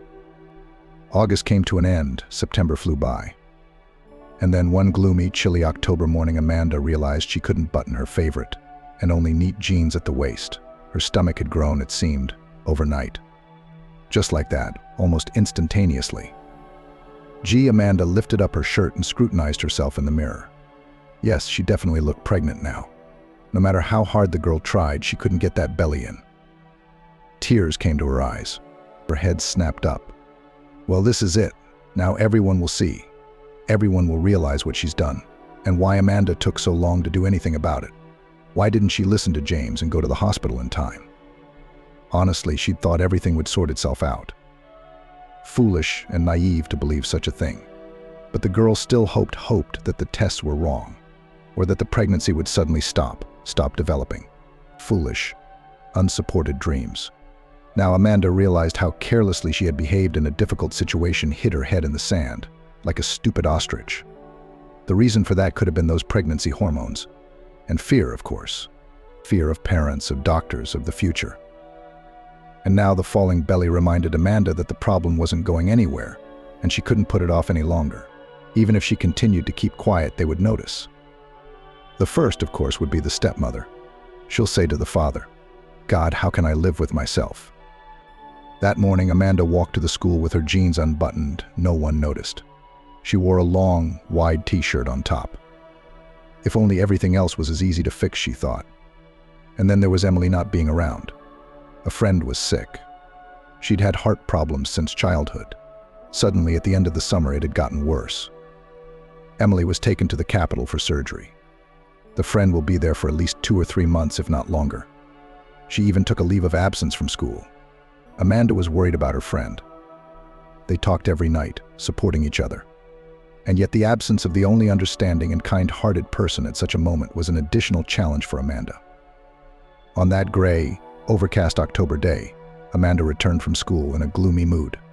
As always, she found on the refrigerator a list of things to do from her stepmother: wipe the floors, cook dinner, buy some groceries.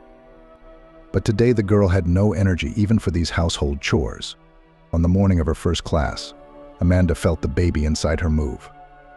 In the first moment, she experienced non-rational feelings: tenderness, joy, love. It seemed, in general, some kind of warmth for the baby that was growing inside her. And then a very different emotion came over her. Amanda finally realized that inside her was a living person with arms, legs, and heart, and maybe even with feelings. This is a huge responsibility, unbearable for Amanda. She can't even tell her parents about this person. Still hasn't made up her mind. What kind of mother is she for the rest of the day? The girl remained in gloomy silence. No one touched Amanda much. She saw no way out. Life seemed a burden. The people around her were cold, indifferent, evil. And in this world she wants to bring a child. What can such a mother give her? Nothing, not even basic protection. And now, sitting in an empty, quiet apartment, Amanda thought over the decision. A terrible, irrevocable, but, it seems, the only right one. The girl was overcome with doubts. Of course, it was not easy to take such a step. But the more she thought about her situation, the more she was convinced that she had to act. What's the point of staying here? She asked herself.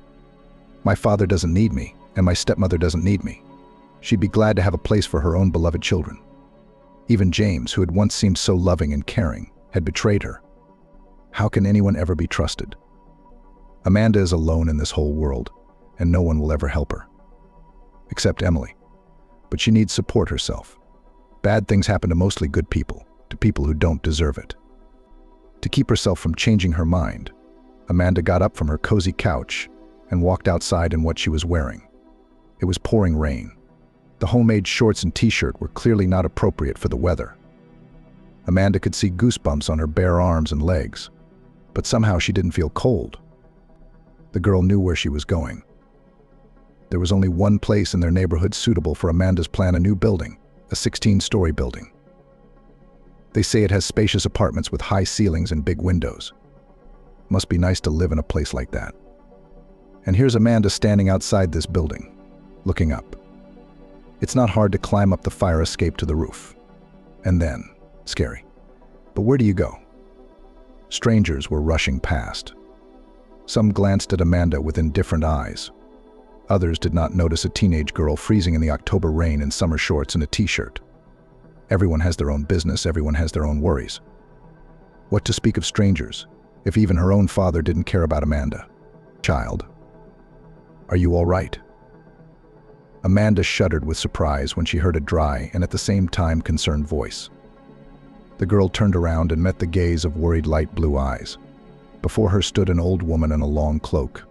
Small, thin, slightly hunched, pale. Thin strands of gray hair were poking out from under her gray shawl. What? Amanda didn't understand. She was far away from here now. Her heart clenched with fear. Her legs were stiff and she was shivering. What are you up to? As if the old woman had read the girl's thoughts. Come to my place. I'll warm you with tea, and you'll tell me everything. Amanda wanted to refuse, but the old woman spoke in a tone that did not tolerate objections, confident and at the same time kind and affectionate. She looked at Amanda with sympathy and curiosity. She cared. The stranger really wanted to know what misfortune had befallen this young girl. And it wasn't idle interest. Amanda felt that the old woman wanted to help her. Amazing. Amazing. Could this really happen? Amanda obediently followed the old woman. She was saying something as she walked and kept looking back, as if checking to see if the strange girl was following her. Only when she was in the old woman's small, clean apartment did Amanda realize that she was very cold. The warmth took her into its embrace, gave her a feeling of security and satisfaction. Amanda suddenly remembered what she had just wanted to do and shuddered. Now the thought seemed terribly wrong. "Come into the kitchen," the old woman smiled and gestured to the table. "What kind of tea do you like, black or green?" "Black with milk, please, if I may." "Why not?" The old woman put the kettle on the stove, took out dishes and simple food from the cupboard, store cookies, wafers, cheap candies, homemade jam. All of it was soothing to Amanda. She relaxed, felt pleasantly sleepy. It felt so good here. An island of calm and comfort in the middle of a gray, crazy world. "Well, everything is ready," the old woman said. Amanda finally finished setting the table and sat down across from her guest. "Now tell me what your trouble is." Lucy was embarrassed. She wanted to open up to this kind woman, but what would she think when she found out? Judgment, of course. Of that there was no doubt. Lucy was afraid to tell even her own family. And people of the older generation are even more categorical in such matters. "Don't be embarrassed or afraid of anything," sighed the old woman. "By the way, I don't think I introduced myself. My name is Pamela, and you're Amanda? That's a wonderful name. It's what I wanted to name my daughter. I've dreamed of having kids my whole life, but it never came true. I haven't dreamed yet, but I have," Amanda confessed to herself. Realizing that there was no retreat, she added, "I'm expecting a baby. And I just turned 18. My boyfriend left me. And I can't tell my parents. That's all." Now the old lady will condemn her and throw her out on the street. Maybe she'll give her a lecture on morality first. And she'd be right, by the way. Amanda really is stupid and unscrupulous to be in this situation. But Pamela suddenly did something completely unexpected. She walked over to Amanda and hugged her tightly and very gently. And then Amanda couldn't take it anymore. All the worries and fears of the last few days began to come out of her with tears and sobs. The old woman soothingly stroked her back with her hard, dry palm and said something softly. Amanda couldn't make out all the words, but Pamela seemed to be telling her not to hold back and to cry as much as she needed to. When the tears dried up, Amanda, to her surprise, felt better. Strength and energy came from somewhere. Even breathing became easier. "That's good." Pamela smiled at her, returning to her seat. "Sometimes you need to cry. Now tell me more about it. We'll see what we can do to help you." Amanda smiled at the kind old woman. Was there really one person in the world who wanted to help her? It was true, she wasn't alone anymore. Amanda took a deep breath and told Pamela everything about her mother who had left so early, about her stepmother and father, and about James. Of course, he was especially hard to remember. Amanda also mentioned Amber, who was now in a hospital 100 kilometers away. Pamela listened without interrupting. Amanda could see in her face that the old woman was not judging her guest. She pities, sympathizes, worries, but definitely remains on the girl's side. Amanda felt Pamela's support and approval, and it gave her strength and confidence. That was it. Amanda finished her story. "So why did you come here? To the high rise?" Pamela frowned. Amanda lowered her eyes. Now she was afraid to admit what she had wanted to do only 40 minutes ago. But the old woman seemed to understand. "You're just like me," she said suddenly, and shook her head. "I was in the same situation too, and I didn't see any way out. I didn't want to live. So girl, don't think that you are alone. And don't blame yourself for anything. You fell in love? Lost your head? Who doesn't? Especially since you don't see affection and care at home. So your heart went out to this James. And he's a coward. What can you do?" Amanda looked at Pamela in surprise. The old woman had managed to express so clearly in words what she felt. She'd only gotten involved with James because she'd been missing his affection, care, and attention for a long time, ever since her mother had passed away. It seemed to Amanda that now, finally, she wasn't alone. She had James. She wanted it so badly that she probably didn't pay attention to the alarm bells. Were there any? Of course there were. I've been in the same situation myself, Pamela sighed. Had you? Amanda had forgotten her own distress for a moment. Would you tell me? Pamela grinned. It was a difficult story for her. But the girl sitting in front of her now, it was important to hear it. Perhaps fate itself had brought them together. It was no coincidence that Amanda had gotten in Pamela's way at the right and crucial moment. No, the old woman was sure that the girl would not have committed this terrible act. Most likely she would have come to her senses on the way to the roof or standing on the edge. Pamela saw in Amanda's eyes that she wanted to live and had even managed to love her baby. Yes, the girl was in a difficult position, but it would all pass. And fears and pain will not be easy. And yet there are many good things ahead for Amanda. The girl will realize this once she calms down a little. Pamela's story should help Amanda calm down, at least for a confused girl. It will be interesting to hear the story of someone who has had to experience the same things she herself has. Pamela had it harder, I think. Times were different.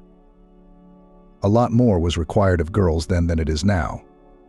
Tell me, Amanda asked, looking at Pamela curiously. It won't take long. Do you have time? I do now. Amanda made herself comfortable in her chair and prepared to listen. Pamela was born in a small town to a large family. Her father and mother worked on the collective farm. Every morning they had to go to another town. Both of them returned late. Accordingly, the household and the younger children were in the care of the eldest daughter. The nimble and agile Pamela coped with everything playfully. She returned from school, quickly did her homework and began to do things to clean the floors, cook lunch and dinner, wash and hang the laundry. Work burned in young Pamela's hands. She even had time to go for a walk with her girlfriends before picking up the younger ones from daycare. Then you can't get away from the little ones. For such children need an eye, and an eye this Pamela learned very well. By her 15th birthday, the girl dreamed of being a teacher. Most of all, she liked math and physics. These were the subjects she wanted to teach children when she grew up. Teachers praised the clever student and predicted a great future for her. And so it turned out in the end. But at what cost? It happened so that in a neighboring town died sister of Pamela's father. A very young woman's heart failed. The head of the family died at the front a few years ago, so that the children were left round orphans. There were 4 of them.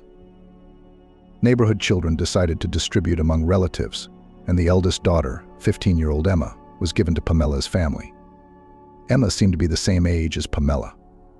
But friendship between the girls did not work. 2 different characters. Cheerful, quick-witted Pamela and slow, thoughtful Emma seemed somehow different, and they had nothing to talk about. Emma, unlike her cousin, was not very eager to study. But she was a wonderful hostess who could cook complicated dishes and clean so well that everything sparkled. Emma had no patience for clutter, and she put things in their proper places. It was like it was in her blood. To herself, Emma didn't seem overly affluent, carefree, unserious. And she was always making remarks to her sister she dusted the wrong way, washed the dishes too long, and kneaded the dough the wrong way. This irritated Pamela, which of course did not contribute to the strengthening of relations between the sisters. Parents also added oil to the fire. They constantly set Emma as an example to their eldest daughter. "Look how clever Emma is," praised her niece mother. "Such a wife to anyone for happiness." "And what about me?" Pamela was indignant. "I do my chores too, and look after the children and clean. I've managed without her before. How am I any worse?" "You laugh too loudly and answer too much," said the father. How it annoyed young Pamela. But there was a great advantage to Emma's arrival. Now the girls shared the household chores equally, and Pamela had more free time to go out with her friends. Emma had no desire to go out. She hadn't made friends with anyone from the neighborhood. So the girl quietly let her cousin Emma go out in the evenings and looked after the little ones. "Okay, go," Emma sighed every time I left her, she grumbled. "Sister's just for show." In fact, she was even glad to stay, at least for a while, as mistress of the house. Oh, those evenings young Pamela needed them. Evenings were the best time. Pamela still recalled with nostalgia her walks through Nashville in the company of teenagers like herself. The things they did. They played like kids, slid down snowy mountains, played soccer, jumped over the fire, and swam in the river after sunset, despite their parents' prohibitions. It was fun and good fun. Adults watched the fun of boys and girls with a smile. Probably they remembered the time when they were like that themselves. Sometimes one of the men even joined the noisy company, which caused laughter and approval of teenagers. One of those men was sometimes Ben. He had not lived in Nashville for a long time, but he often visited his parents who remained here. Ben himself at one time went to study in the city and stayed there, as happened to many. It was said that Ben worked at a big factory and had already reached the position of a shop manager. He had his own apartment and a brand new red car. But he didn't get married. This fact bothered the locals a lot. Women tried to match the enviable groom with their daughters and nieces.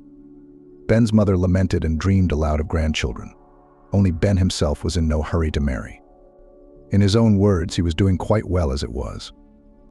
Ben at that moment was already about 30 years old. A grown man, almost old by the standards of 15-year-old Pamela. But he was nothing like the people of that age the girl knew. First, Ben dressed fashionably and stylishly. Secondly, he joked a lot, laughed, and generally behaved relaxed and carefree. Here and with teenagers did not bother to race the ball. Many girls from the company were in love with him. Some of them talked about it directly, and some of them didn't even need to admit it. Everything became noticeable by the looks they threw at Ben.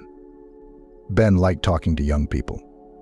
That evening, the man spent the late afternoon playing ball with the teenagers. Pamela, daydreaming as always, secretly admired his deft, precise movements. Ben sometimes caught her eye, and then the girl shamefully lowered her eyes. How handsome he was, and so different from the natives. Like a man from another world. But why? How is he from another world to city? It's a different life there. Yes, Pamela had been to the city several times.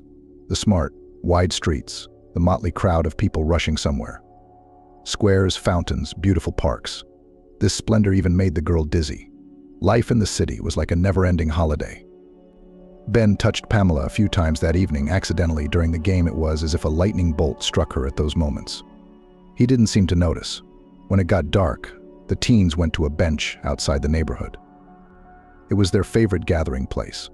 One of the boys would make a fire because it was dark here at this time. So they sat some on a bench, some on fallen trees, and some just on the grass. They told each other scary stories, discussed the events of the day, and dreamed. The atmosphere was pleasant and light. Yes, Pamela loved those hours. Then we slowly went home. Pamela was one of the first to leave. In her family, there was a strict rule to show up before midnight, even if tomorrow was a day off, and she didn't have to go to school. The girl could not disobey her parents. If she tried to do that, her mother and father would not let her out at all next time. They were strict. That night, Ben stayed with the boys. It wasn't surprising. It happened sometimes. The teenagers liked to hear him talk about his childhood. It's time to go, Pamela sighed, glancing at her wristwatch, a gift from her father. It was almost 12 o'clock at night. The friends sympathized and went back to their leisurely conversation. It was good for them to stay together around the fire, happy and carefree. Pamela didn't want to go home at all, but there was nothing to do. She walked through the deserted, dark streets of the village. It was quiet, very quiet. Only from the bench, now quite far away, the wind sometimes brought scraps of phrases and laughter. Large bright stars shone in the sky. The path was illuminated by the diffused light of the pale moon. Suddenly, Pamela heard light footsteps. Someone was catching up with her. The girl stopped and looked back. Ben was approaching her at a light trot. He was smiling at her and following her with purpose. Pamela's heart sank into her heels and her ears rattled. When she realized it, she still couldn't believe it. Now Ben will come up to me, and it will appear that there is some quite domestic reason why he is now hurrying after the young neighbor, thought the girl. You're fast, Ben said, either delighted or surprised as he approached Pamela. She lowered her eyes to the floor, embarrassed. It was a good thing it was dark outside and Ben couldn't see her flush. Otherwise, he'd have realized at once that Pamela was one of his many admirers. Are you going home already? The man asked. Pamela nodded affirmatively, still looking at the toes of her dusty sandals. Ben's proximity made her heart race, and she felt dizzy. They'd never been alone like this before, and there was no one else around. Her parents are waiting. My father scolds me if I'm home after 12, but he doesn't beat me, she said. Ben looked at Pamela with interest. No, but he swears. I see. My parents were strict too. Well, you'll grow up soon and you'll be your own boss. How old are you? Already 16. Almost, Pamela answered. Wow. Already a bride. I remember you as a little girl. And now you're so beautiful. Ben scrutinized the girl very closely, as if groping her. He liked what he saw. Pamela was both pleased and a little afraid. "You are really very beautiful," said the man. Pamela flashed to the roots of her hair and smiled. These words created some kind of magic. The girl really felt strong, mature, and incredibly beautiful. She squared her shoulders and finally dared to look into Ben's eyes. In them, Pamela saw sincere admiration and also interest. Ben was openly admiring her. A wave of unexplored sensations came over the girl, and she wanted him to touch her. Ben, as if guessing her thoughts, covered her shoulder with his palm. Pamela felt a wave of goosebumps run up her spine. "Shall we walk to the river?" Ben said hoarsely, keeping his gaze fixed on the girl. Under that gaze, Pamela felt like a queen, a goddess, the most beautiful woman on earth. She would have followed Ben to the ends of the earth for that feeling. Never mind that her father would give her a beating for being late. It's okay, he'll find something to complain about. She'd tell her parents later that she'd been sitting around the campfire with the boys and had forgotten the time. When Ben repeated his question about the walk to the river, Pamela smiled and nodded affirmatively. "That's a good girl," said the man. His affirmative answer made him the happiest man in the universe. It turned out to be very pleasant to feel your power over a man, especially a man like Ben. He took the girl's hand gently and led her toward Poplar Street. Just beyond it began the hillside on which the village was situated, and at the foot of it flowed the quiet river Fedor. In the summer, Pamela used to splash in it almost every day with her friends. But that had been in the daytime. Now it was night. The moon shone in the sky, in the light of which everything seemed so unfamiliar, so magical and mysterious. Ben and Pamela sat down on a fallen tree that served as a local shop. "You're a ravishingly beautiful girl." Ben looked at his companion without looking away. Pamela was not like the other girls. Her misdemeanors were different from the silly pranks of her friends. This Ben had realized not so long ago, and had lost his peace ever since. His words made a great impression on Pamela. She had always known she was different from her girlfriends, always felt special. And now Ben had confirmed her hunch. But was it right to sit alone with a grown man at night by the river and listen to his compliments? "Your eyes, your hair, your smile. You're perfect. I've never met anyone like you before," Ben said. "Really, I'm embarrassed," Pamela finally admitted. "I don't know what to say." And then Ben kissed her. It was so sudden that she didn't even have time to pull away. And then she didn't want to. "I'm sorry I couldn't help myself," Ben said, looking at Pamela carefully. She smiled and kissed Ben herself. She decided to let it be. She would think about whether she was doing the right thing later. For now, the girl just wanted to enjoy this magical and absolutely fantastic moment. Ben is near. He likes him. And he doesn't just like him. This grown-up, handsome man is the dream of everyone in their town, down to 10-year-old girls. He chose her. It all happened right on the beach. Pamela didn't realize it at first, and then it was too late to leave, and she didn't want to. To be honest, it hurt a little. It was good that it was over quickly. The girl hoped she had behaved properly. Ben smiled, stroked her hair, took out a pack of cigarettes and smoked. "Would you like one?" He offered one to Pamela. She shook her head negatively. Now she felt stupid and constrained. What to say, how to behave. Ben had better take the initiative again. "Are you all right? Are you okay?" he finally asked. Pamela nodded. All sorts of thoughts were running through her mind. It appeared that Ben's feelings for her were very serious. He would probably take her back to the city with him now. They would live in his apartment. It's going to take some getting used to. It probably won't be easy, but Ben will help her. He's such a strong, confident adult. You can't be afraid of anything. Pamela will be like a stone wall behind him. The main thing is that Ben loves her. He won't be as indifferent and irritable as her parents, but will surround her with love and care. The way he was looking at her. "Don't tell anyone." Ben squeezed himself out. It was like an ice-cold gush of water. The voice of the man who just half an hour ago had been staring at her with admiring eyes now sounded cold and indifferent. "I won't," Pamela replied. "That's right. And even if you did, no one would believe you." "Why not?" Pamela wondered what had happened to make Ben change so suddenly. Maybe she'd done something wrong. But the man understood the question in his own way. Do you want to know why no one will believe you? He grinned. Well, think about it. Everyone in town knows that all the local girls are in love with me. And not just girls, but older ladies too. There's a lot of rumors about me around here. The ladies make up stories, one more interesting than the other. But no one believes them for a long time. Pamela nodded. Ben was right. Even if she told what had happened, no one would believe her. They'd think she was just another lovesick fool dreaming about him, sharing her fantasies. So it's best to keep quiet or they'll laugh. Why? She did ask a question. Why of all the girls in their company had Ben gone after her? He must have had feelings for her. She wanted to hear again that she was special. No reason. Ben smiled. You just happened to fall into his lap.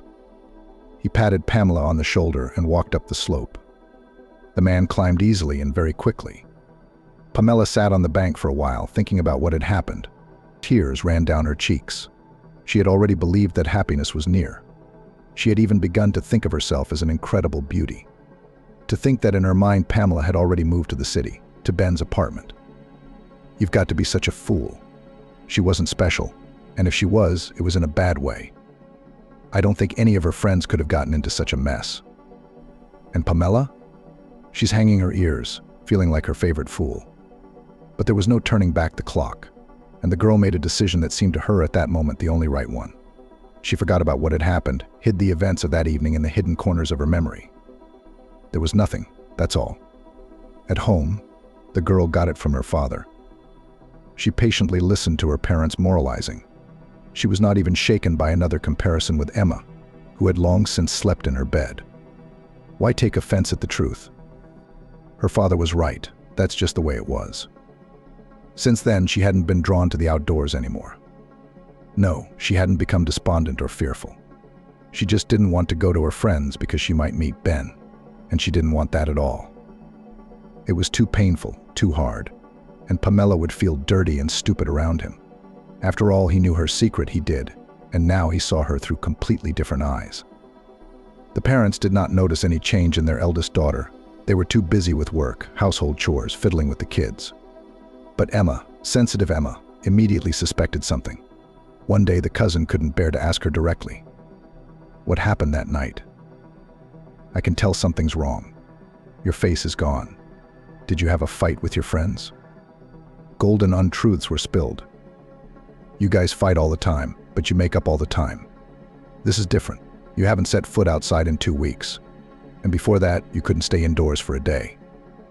So Pamela went off the deep end and told Emma everything. Even though they were not friends, but the cousin will not betray and will not run to tell everyone about what she found out. Emma was reliable and serious, though she was a bore, of course. Pamela wanted to share her misfortune with someone. Telling her sister made her feel better. The relief was instantaneous, but now Emma was frowning and thinking hard.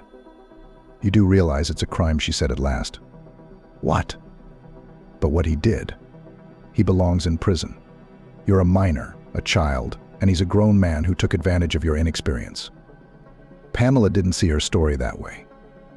And it's not your fault, Emma continued. You're just a teenager. It's his fault. That's why he told you to keep quiet. Pamela nodded. Emma was right. Then, sitting on the riverbank, she blamed herself. She'd thought herself stupid, naive, dirty, promiscuous. But the real culprit was Ben. The realization of this simple truth made her feel better. And Pamela did something she'd never thought she'd do before she hugged Emma tightly. Thank you, she said to her sister. It was the first time she'd ever felt warm feelings for an unloved relative. She was so smart, Emma, and sensitive.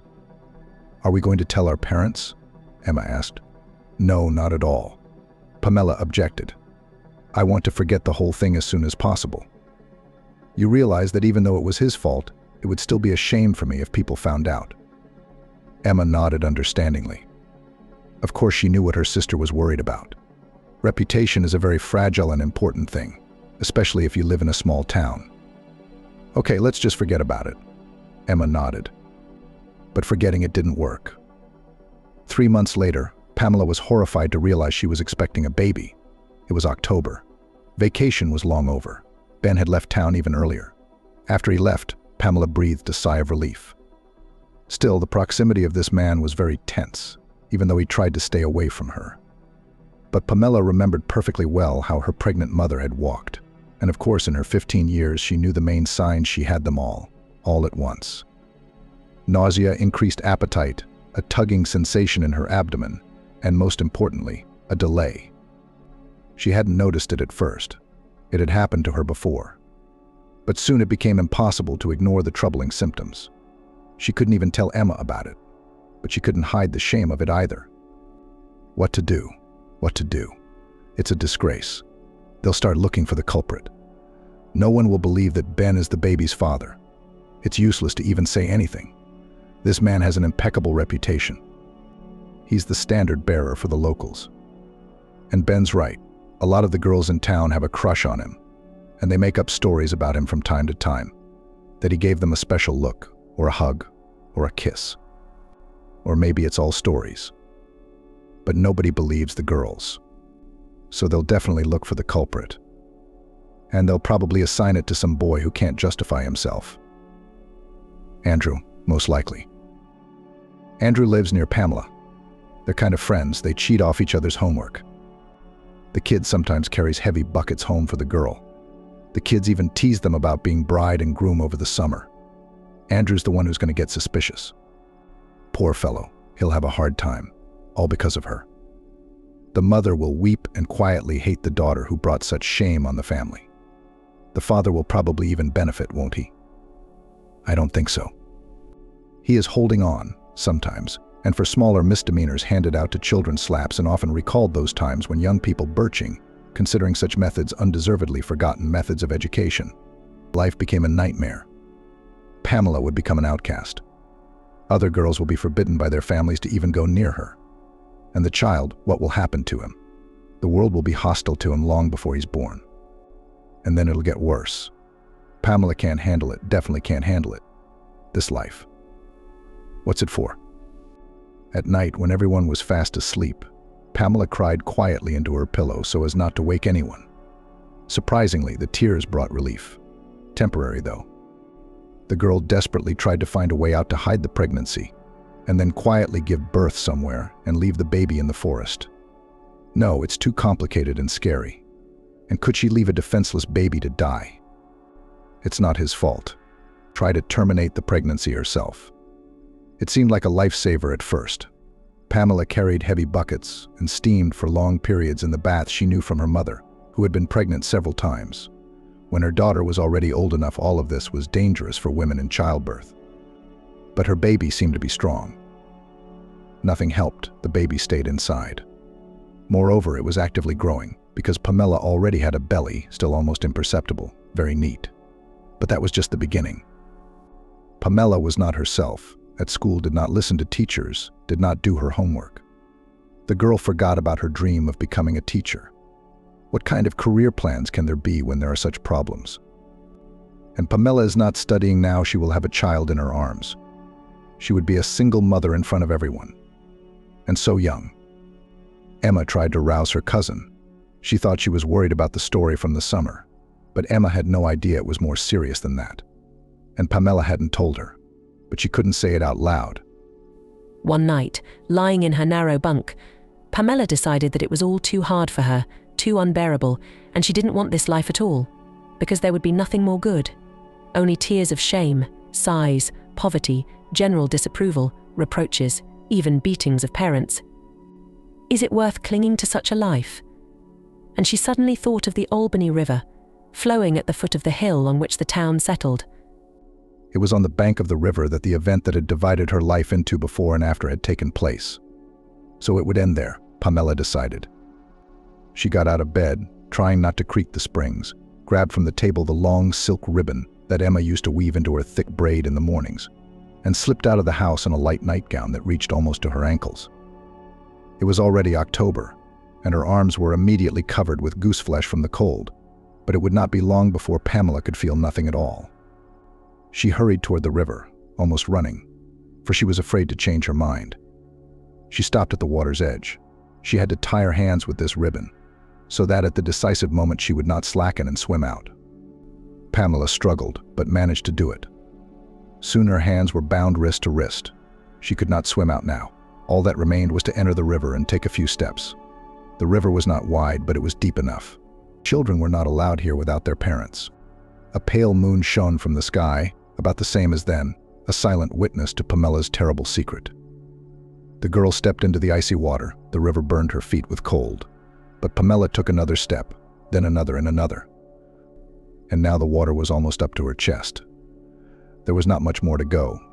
It was frightening to take those fateful steps. But Pamela had no way out. She realized it quite clearly. All she had to do was be brave enough to put all her problems behind her. I thought about that moment a lot afterward, Pamela said, resting her chin on her fist. Amanda stares at her with her eyes wide open. She realizes that the story ended well because Pamela is sitting across from her, but she still feels uneasy. I didn't see the way out. Then the old woman shook her head. Indeed, she didn't. It wasn't as bad as I had pictured in my head. But I realized it much later.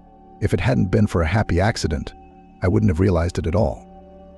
When Pamela was up to her neck in the icy water, she heard a desperate cry from behind her. Stop, don't. Then she heard a loud splash. Someone was rushing to her rescue.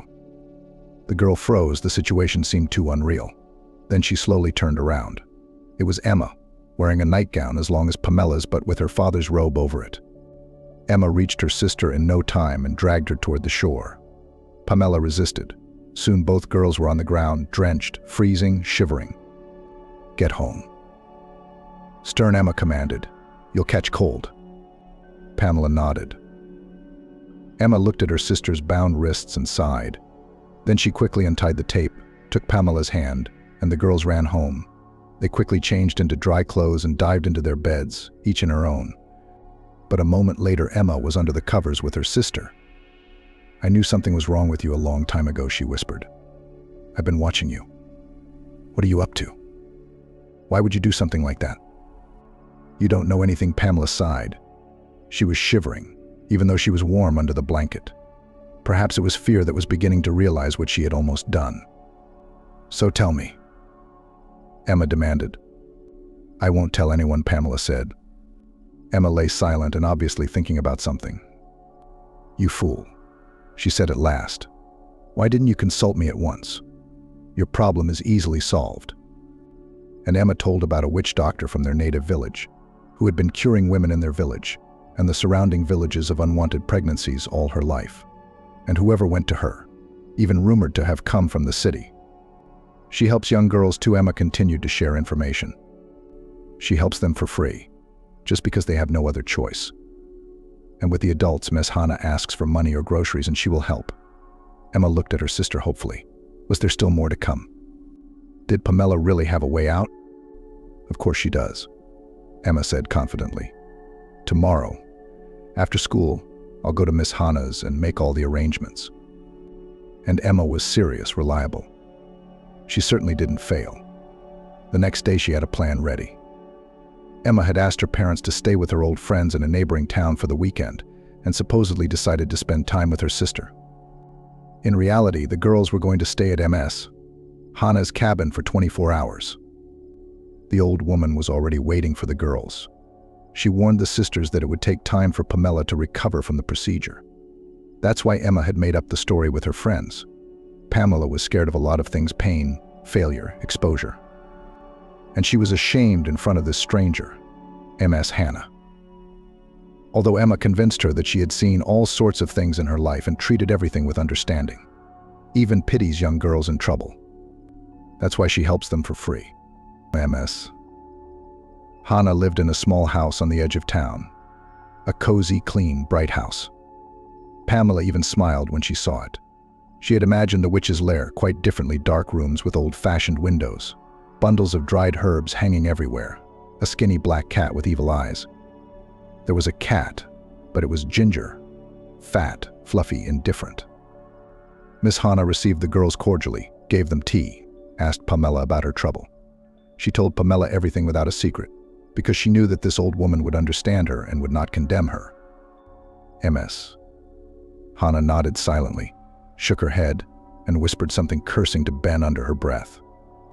The procedure itself took place in a separate room.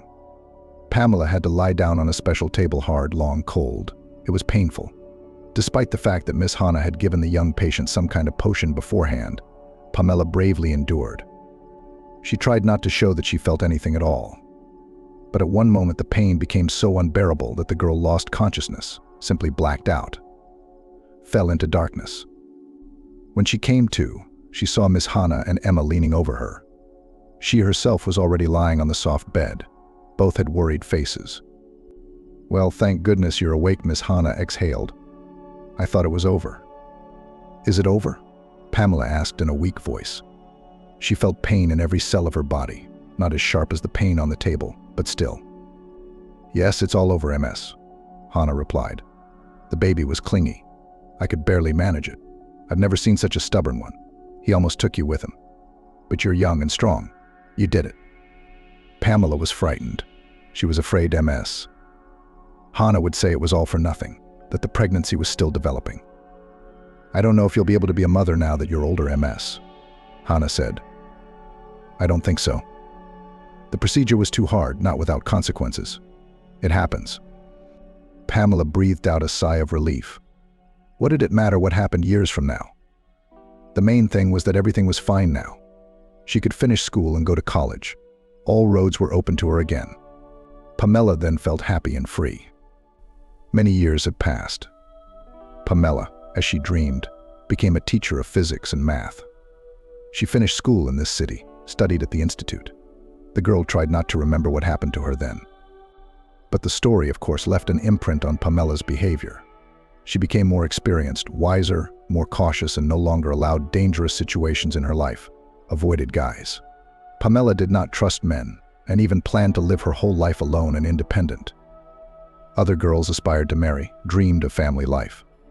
Pamela was quite satisfied with a bachelor existence. Love did not pass her by. It happened when Pamela worked at school. Once in the gym needed repair. A construction crew arrived. It was led by a tall, russet-haired, blue-eyed guy. When Pamela first saw Adam, her heart gave a sweet shiver. She had forbidden herself to feel anything at first, but it was beyond her strength. All the more so when Adam began to pay the pretty young teacher some attention. This time everything was different, beautiful, romantic, and sincere. Adam asked Pamela out on dates and always greeted her with a bouquet of beautiful flowers. They sat in cafes, went to the movies and theaters, just walked around the city, talked a lot, got to know each other closer and closer, and closer. And at one fine moment, Pamela realized that she couldn't live without Adam. Happiness. He felt the same way. The young people got married. Pamela moved into her husband's apartment, which he got from work. The couple were happy. They lived soul to soul, but they couldn't have a baby. And I wanted one so badly, Pamela sighed.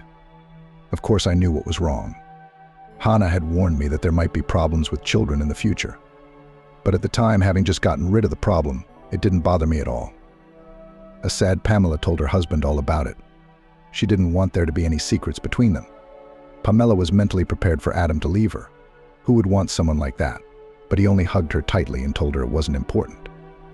Adam took pity on me, Pamela continued. He, like Emma, blamed Ben for everything. So we'll have to live alone, without children. That's all right, that's what happens. And they lived, enjoying each other, traveling, working, meeting friends, visiting interesting places, reading, sharing impressions of what they had read, watching TV together, supported each other in everything. Adam and Pamela became the closest and dearest people. Wonderful, simply golden years, full of love, acceptance, and mutual understanding. For Pamela, they were a reward, payback for a cold and unhappy childhood. But time takes its toll. Pamela and Adam grew old. His heart problems have worsened since his retirement. And 2 years ago, Pamela was left alone. Adam had a heart attack right in front of his terrified wife. She took the loss hard and still hasn't fully recovered. It's only now that he's not around that I realize what loneliness is. Pamela shook her head. It's when there's no one to talk to, no one to care about. It's hard, Amanda nodded sympathetically. She temporarily forgot about her own problem. What kind of problem is it anyway? I'll tell my parents they'll be grumpy, but they'll figure something out. There will be a way out. This is not the old days, when the family of a girl who got into such a situation lay in indelible shame. The XXI century is here, and this does not happen. Although, Of course, it will not be easy.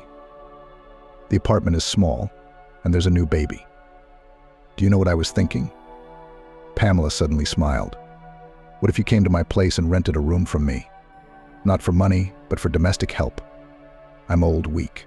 Sometimes it's hard even to go to the store, and here I have a living soul near me. I don't know, Amanda laughed, realizing at once that it was an ideal option. But it's not profitable for you. The room could be rented out for a lot of money. I don't have that kind of money, and all you're offering to do is help you with the household chores. It's an unequal exchange. Take it. Pamela smiled warmly. And you feel good, and I'm not so lonely. And when the baby is born, I'll help you with the baby. I'd love to.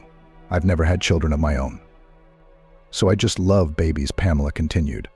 How many relatives have you swaddled? It's exhausting. And you're going to need some help, too. Amanda still couldn't believe her good fortune. It was the perfect solution to the problem. A real solution. The old woman is really lonely, and Amanda needs support and participation. They would save each other. Thank you. Tears came to her eyes. The future is finally becoming clearer. Bright rainbow colors. And faith. For the first time, I felt the joy of being a mom soon. I now have a plan, I have support, which means everything will be okay.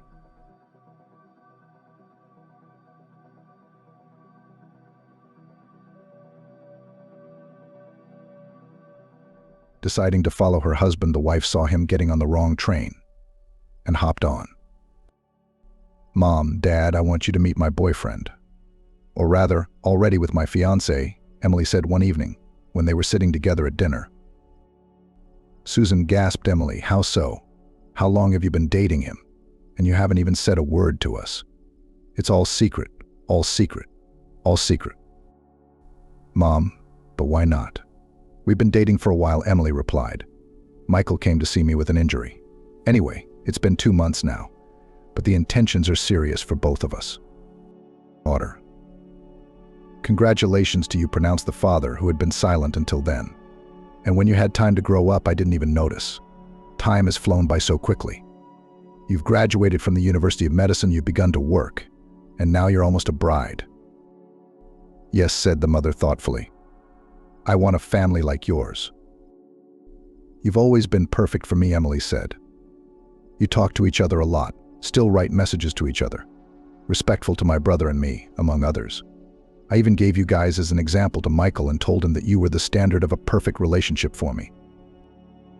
Emily, when are you going to introduce us? Susan asked. Michael and I are coming over for lunch this weekend. Mom, you don't bother cooking much, okay? You'll make a lot of dishes again. You'll get tired, so just make it hot and that's it. Michael and I will pick up some cake on the way. Emily, I'll certainly try, but you know me, I probably won't be able to do that, Susan replied, grinning. I like cooking. I like feeding you guys goodies, but I'll try. Emily had been working as a trauma doctor at the clinic for several years now. She graduated from the local medical university and immediately got a job at the clinic. Sometimes she took on inpatient duty, but only a couple of shifts a month. And meeting Michael happened right in the medical office. He was a pilot, an airplane commander. Hello, come in, Dr. Emily said in her duty phrase. It was a phrase she said 30 times every day. She didn't put much emotion into it. Absolutely not. And this time she said it without even lifting her head. Michael entered in his pilot's uniform, and Emily couldn't take her eyes off him for long. Tall, statuesque, handsome. Good afternoon, said the young man. I didn't expect to see such a fragile, beautiful person in the trauma doctor's chair. Emily broke into a smile. And you, I see, from ship to ball, the girl asked. Yes, you're right. Just off the flight, we flew with a flight from Vienna, and there was a rowdy passenger flying with us. The whole crew had to subdue him. That's what he got. Michael showed Emily his injured arm. Well, I hope you landed normally, Emily tried to joke. As you can see, both myself and all the passengers on Vienna to New York flight 345 arrived at our destination on time, the man reported back to her. Yes, you have a nervous job, Emily said and began to examine her arm. I'm going to send you for x-rays now. We need to find out if there's a fracture. Here you go, room 205 is on the 2nd floor. You'll take the x-rays and then come back to me. Michael nodded. He walked around for about 15 minutes, then came in again, but knocked first. Emily had already looked at his picture in the program. "I want to reassure you there is no fracture. I'm going to give you some ointment now. You will put ointment on your bruise twice a day. I promise your arm will be healed before the wedding," and she handed the pilot a prescription to the pharmacy. The young man took the prescription in his hands. Then he said, "Emily, I don't do this every day, but I want to take you out to dinner tonight." Emily, who had filled out the chart in the computer, immediately looked up. She was very excited about the offer and of course accepted it, but she needed to pause for the sake of decorum, which she did. "You know what, Michael, I don't get offers like this every day either, so I'll take it," Emily answered and smiled at the man. "Where should I pick you up?" he asked. Emily gave him the address of the apartment where she lived. Michael picked her up at 7 p.m., as they had agreed. Emily put on the most beautiful dress, came out to him in heels, thus conquering him with her beauty and charm. "I'm even more convinced that I didn't ask you to dinner for nothing. You're adorable," Michael said as he opened the car door for Emily. "Thank you so much for the compliment," she said shyly. They had a wonderful evening, a delicious dinner, pleasant company. It was as if they were made for each other, and that's what they both thought. Since then, they met often, not every day, because Michael had flights and Emily was on night duty. But they were always drawn to each other. Michael was telling his mother about his new girlfriend, Susan. She was an overbearing woman, constantly controlling her son, always wanting to know where he was and with whom. That's why she was wary of every girl he met. "Mom, Emily's great. She will definitely like you, I assure you," reported to his mother, like a schoolboy, 30-year-old Michael. "And where did you two meet?" inquired already Susan, organizing her son's interrogation. "In the hospital," he answered. In the voice of the mother was heard a note of surprise. "At the hospital?" "Yes, Mom, in the hospital. Remember, we had a fight in the cabin of the airplane? After that, I went to the hospital." "Doesn't she work there as a doctor?" "Is your new girlfriend a trauma doctor?" Susan asked. "Yes." "What hospital does she work at?" At the First Regional Hospital." "Mom, do you want to see her too?" My son snickered. "No, not yet." But Susan has already thought out that in the next long-distance flight of her son, she will go to this new girl for a checkup. "Don't worry, Mom. I'll introduce you to her very soon." But Susan met Emily faster than Michael had introduced them. 2 days later, she was already standing on the threshold of the hospital campus, knew everything about Emily that could be learned from the internet: how long ago she graduated from university, what is her work experience, in which office receives and until what time. How much is her appointment without an appointment? It was impossible to make an appointment. All the nearest appointment was taken, so Susan went to pay for it. The reason, of course, she made up allegedly a sore knee, although a woman like Michael's mother will run around the city for another 10 years, and nothing will hurt her. Next, Emily uttered a phrase that had become a familiar one. Susan didn't have to be reminded a second time. She flew into the office like a bullet. Emily was surprised to see her in her office, but she didn't let on. Michael showed her a picture of his mother and told her that she was overprotective and overprotective. "Hello," Emily said in a sweet voice. "What are you complaining about, Susan?" "My knee hurts." Periodically, that is, she corrected herself in time. "Does it hurt now?" Emily asked. "Not right now," Michael's mother replied. "At the moment, I can suggest that you go for an MRI of the lower extremities.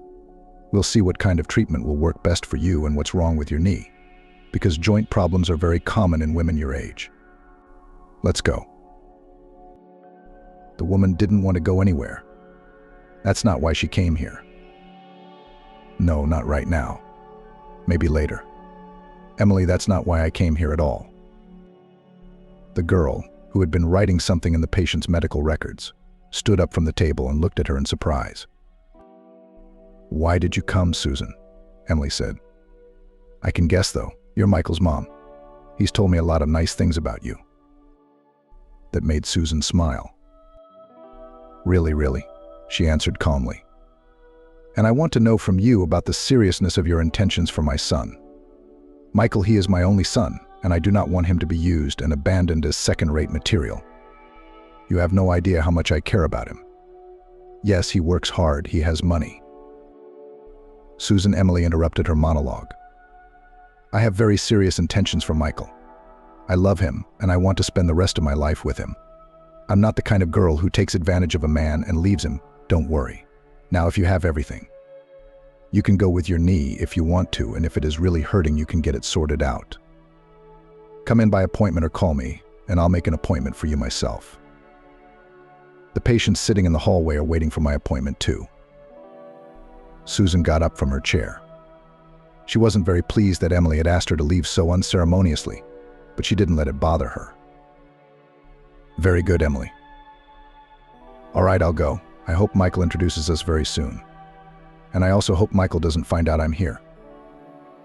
And the woman left the office.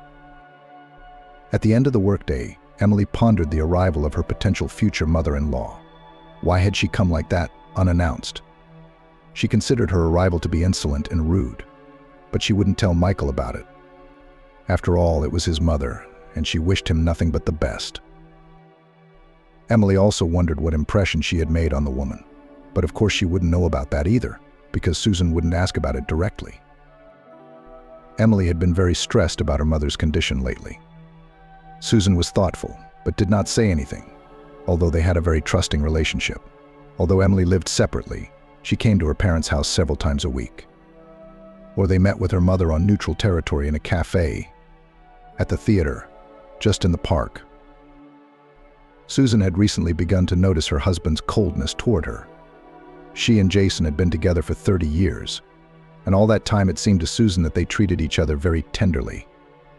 And just the day before yesterday, she had gone to her favorite lingerie store that she and her husband often visited.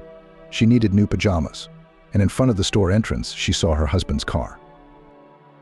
Strange, Jason's here without me, she thought to herself. He must want to make me happy. While she thought about it, Jason came out of the store, got in his car, and drove away. Susan didn't even have time to react. With the hope that tonight she would get a present, the woman ran into the lingerie store satisfied. Girls, please pick me up some pajamas, she said. But not like my grandmother's, but with lace. We understand, Susan. The sales clerks, who knew Susan and Jason's family, said friendly and began to pick out clothes for her. Jason ran out of the lingerie store in a hurry and left the bag with a lace bodysuit on the counter. The salesgirls didn't notice it right away, but only when Susan left. Coincidentally, Susan mixed up the packages and took the one that belonged to her husband Jason and left her own. It was only at home that she noticed this exchange of goods. That evening, excitedly after dinner, she unpacked her purchase. But what was her surprise when she saw in the bag not her pajamas at all, but a pink, lacy, translucent bodysuit. And the size was clearly not hers. She took the receipt out of the bag and decided to call the store, which was going to close in 15 minutes. She wanted to let her know that she had gotten the wrong package today. "Hello, girls, I came to see you today for pajamas," the woman said. She was recognized on the other end of the line. "I think I mixed up the bags. I didn't take my own, but in the bag with someone else's purchase," she said. "Do you have the receipt?" the girl on the other end of the line asked. "I'll look at it." "Yes, there is," said Susan, who pulled out a check for a considerable amount of money. She thought to herself that someone's man was very generous to his woman. "Please tell me the number of the discount card. We can use it to tell you who the purchase belongs to," the girl said. Just a second, Susan took the check, called the numbers on the receipt. This card and the purchase belonged to Jason Smith. Susan, hearing her husband's first and last name, fell into a stupor. But she needed to finish her dialogue with the store employee. "Okay, got it. I'll return the merchandise tomorrow and pick up mine. Thank you. Have a good evening," she said and hung up.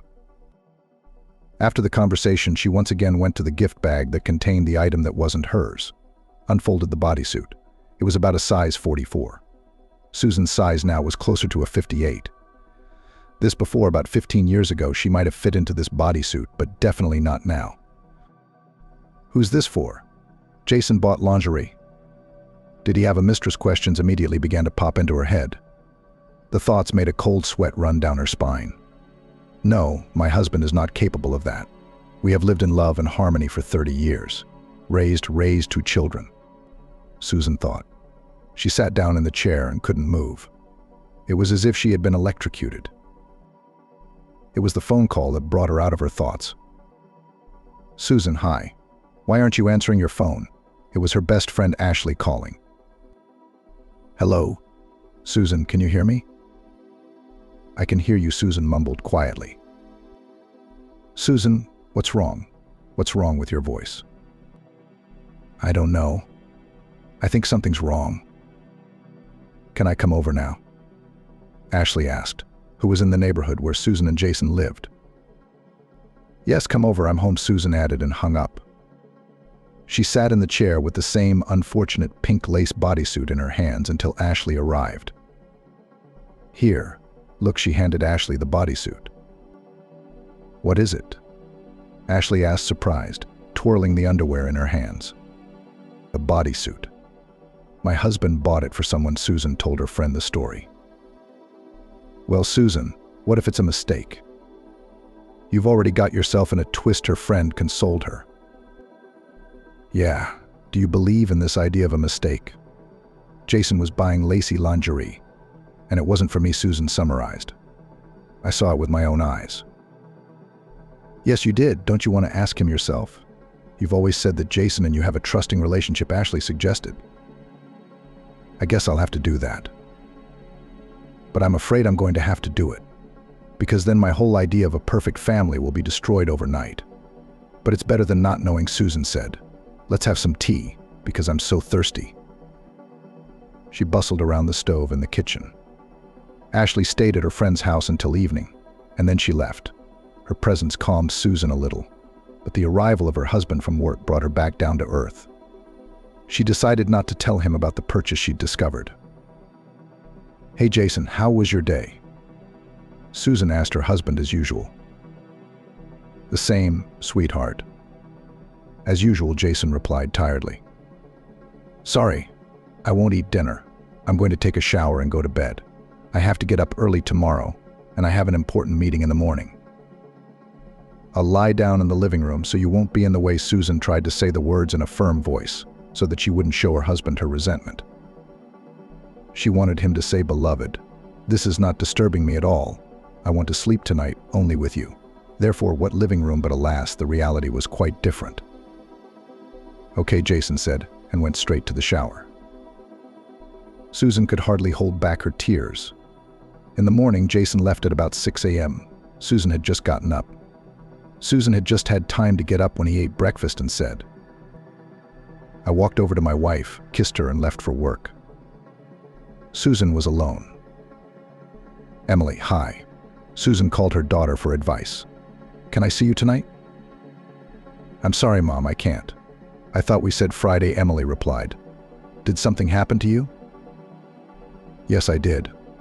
All right, well, let's do it tonight at our cafe. All day, Emily thought not about her patients, but about what could have happened to her mother. As a doctor, she immediately thought that she had some serious illness.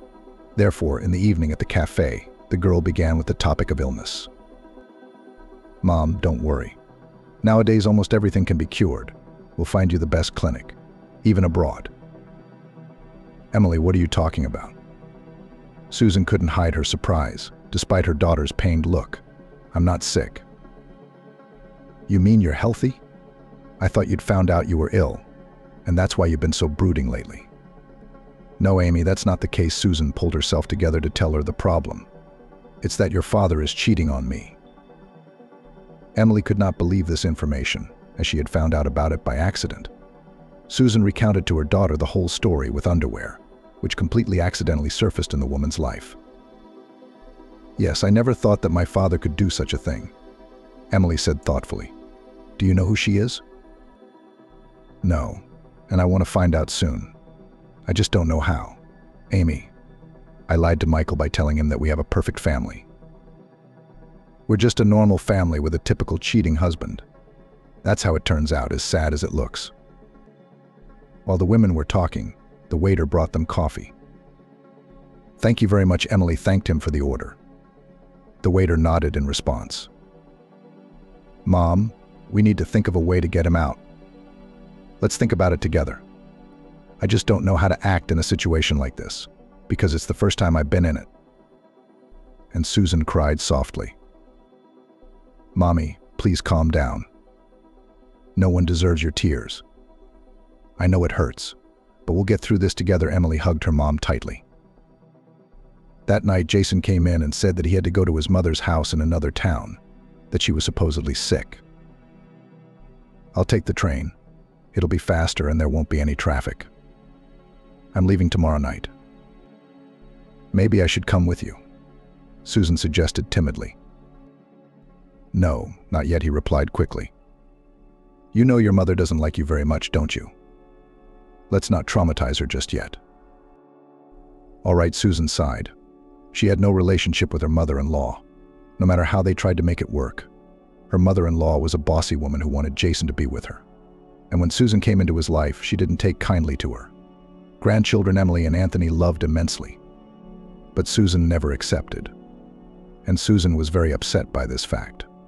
But she gave up trying to please her mother-in-law. What time is your train tomorrow? Susan wondered whether Jason would lie or tell the truth. At 5:10 p.m., her husband answered. I'll walk you out. You don't have to, mind your own business. You have a lot of work to do around the house, he said. And it was true, there was always a lot of work in his house. It seemed to never end. Susan decided to follow her husband, who went to check on her sick mother. Arriving at the train station a little earlier, the woman saw her husband. True, he got on the train, not the one Susan expected, but the one that was going in the exact opposite direction. And Susan decided on her own head to quickly jump into the last carriage of the train to follow him. After going through all the cars and finding Jason in one of them, Susan sat behind him. It wasn't a long ride, only about an hour. Susan filled the stop. It was the Kalanina station. It was dark outside the window. There was some small, almost abandoned station. Susan was afraid to get off here following her husband. But on the platform she saw clearly that her husband went to the girl, kissed her, and they walked together by the hand into the darkness. Susan, seeing this picture, cried. The train moved on. Where was she going now? She didn't know. She just sat and rode in silence. After half an hour she came to her senses and realized she had to get off, so she got off at the nearest station. The station was quite large, but where to go, the woman did not know. So she called her daughter. Emily, hi. Susan sobbed into the phone. Mom, what's wrong? Where are you? Emily tried to make sense of her words through the noise of the train and her mom's tears. I don't know where I am, Susan continued to sob. Mom, calm down. What is near you right now? The daughter was trying to find out her mother's whereabouts. She didn't know she had traveled far away. I went to the station to follow Jason. He said he was going to his mother's, but he got on a different train, so I got on the other train with him and followed him. He got off at some station called Kalinin, and there was a girl waiting for him. From these words, Susan again became very offended, and she sobbed again. Mom, what is the name of your station? Susan said the name of the station, which she read here on the sign. Now find yourself some place to wait for us. As soon as I find out where you are, I'll come straight over. After talking to her mother, Emily rushed to open a map on her phone. Michael was beside her. He had the day off today. Michael, I'm sorry, I didn't mean to drag you into our family problems, but I can't do it any other way. Mom needs help. At the same time, Emily searched for the name of the station where Susan was now. She found it quickly and found that it was about 120 kilometers from the city. Yeah, that's a long way for Mom to go. But we have no choice but to go pick her up. She's very depressed, Emily said. Michael went with her. He was driving, which was good because she was very nervous. And there was no telling if she would be able to drive for that long. Emily and Michael had a bit of a mix-up. It took about 2 to get to the station. With it already dark outside, Susan waited for them inside the station. During this time, she had already had time to digest her situation and calm down a bit. But still her condition was unstable. "Mom, are you okay?" The first thing Emily asked, meeting her mother's eyes. Yeah, I'm fine. I'm sorry for making you drive almost at night to pick me up." Susan felt uncomfortable, especially in front of Michael. "It's okay, Susan. Things happen in life." Michael was sympathetic. After picking up the woman, they all walked together to the parking lot where their car was parked. The drive back was faster, as it always was. Emily drove her mom home and they stayed the night at her house. After Susan fell asleep, Emily didn't dare call her dad. It was too late. But she couldn't bear to watch her parents' family crumble literally before her eyes. Jason picked up the phone relatively quickly. "Dad?" "Hi," Emily said into the phone. "Oh, Emily, hi. Is something wrong that you're calling at this late hour?" "Yes, Dad, there is. Why don't you tell me what's going on between you and Mom?" "Daughter, let's you and I talk about everything when I come from Mom's." Father's voice was anxious. "Dad, can you not lie to me? I know you're not at Grandma's." The father on the other end of the line fell silent. "Daughter, let's talk about everything afterwards. I don't feel comfortable talking right now," and he hung up. Emily didn't realize that it was pointless to ask her father for details now. She just had to be patient and wait. But she didn't have much patience. In the morning, Emily was awakened by a phone call from an unknown number. "Hello," Emily said through her sleep. She always slept so sweetly at her parents' house. "Is this Emily?" The pleasant female voice on the other end of the line asked. "Yes, it's me." Emily jumped up on her bed. "I'm Amber, your father's mistress. We need to meet tomorrow night at Cafe Rebecca at 8 o'clock in the evening," the girl said very quickly. "Okay," was all Emily had time to reply. Amber quickly hung up the phone, apparently so her father wouldn't overhear the conversation. Emily didn't tell anyone about the call, not her mother, not Michael, not her father. She decided to go to the meeting first, and then act according to circumstances. Cafe Rebecca was located in the center of the city, and was considered one of the most prestigious establishments. Emily had been there only once before, as a student, when she had gone there with her friends. This time Emily felt at ease already. She had money for this cafe. Last time, when she was still a student, going to this place took half of her scholarship. Once inside, she searched her eyes for this Amber. Emily didn't know what she looked like, but her dad's mistress had found her and waved her over. Emily cautiously made her way in her direction. "Emily, I'm going to have a short conversation with you. After all, you and I are not friends. I urge you to keep quiet about our conversation, otherwise it will be worse for you." Amber started the conversation. Emily carefully sat down in the soft chair. A waiter immediately came over to her. "I'll have a cedar latte, please," she said. One thing Emily remembered from her college days was that Rebecca's made very good coffee. The waiter nodded and walked toward the kitchen. "I have a favor to ask of you," Amber continued. "Get off my Michael, and I'll get off your father's back." Emily didn't understand anything. "What are you talking about? And what right do you have to tell me to leave Michael?" The girl was indignant. "I have every right," Amber shouted. "You're the reason Michael left me. He met you and left me." "What the hell are you talking about, Amber?" Emily still couldn't understand what kind of nonsense this girl sitting across from her was talking about.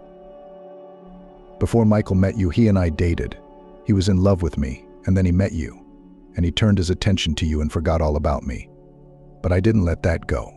I found out about your family and I got your father to fall in love with me. I had no trouble seducing him. Apparently he was so caught up in his old family relationships that he jumped on me like a hungry dog on a bone.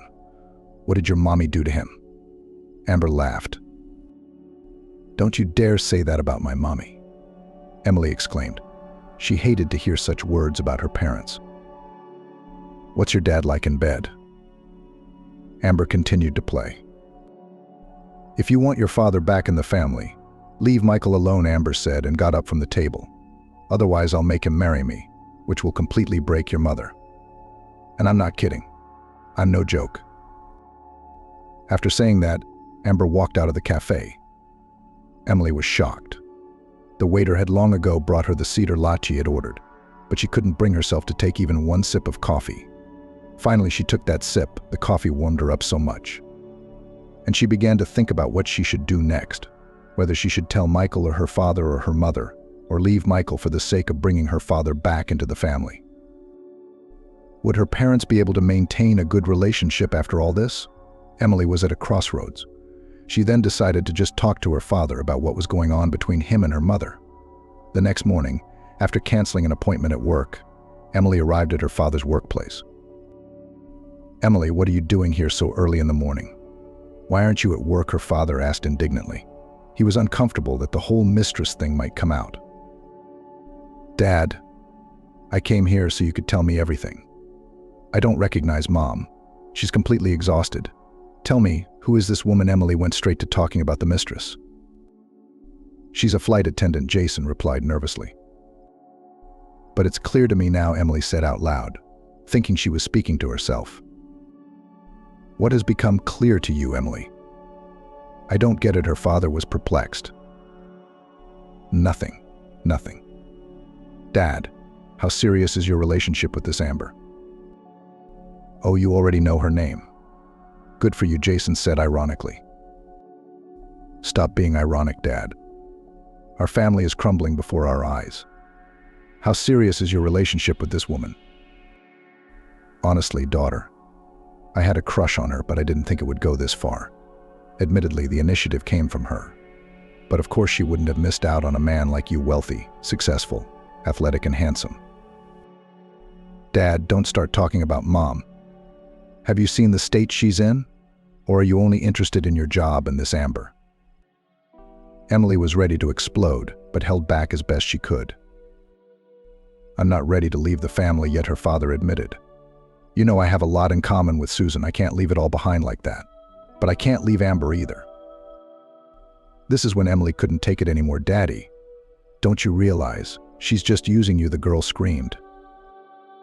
"Emily, calm down." Her father tried to calm her down, but to no avail. Emily burst into hysterics and ran out of the study, slamming the door loudly. She didn't get to have a frank conversation with her father. Jason was alone. He paced back and forth in his large office with his hands behind his back. He realized that this affair had gone too far, and it wouldn't be easy for him to get out of it. But what should he do? Leave Susan and go to Amber, the woman who'd made him young again?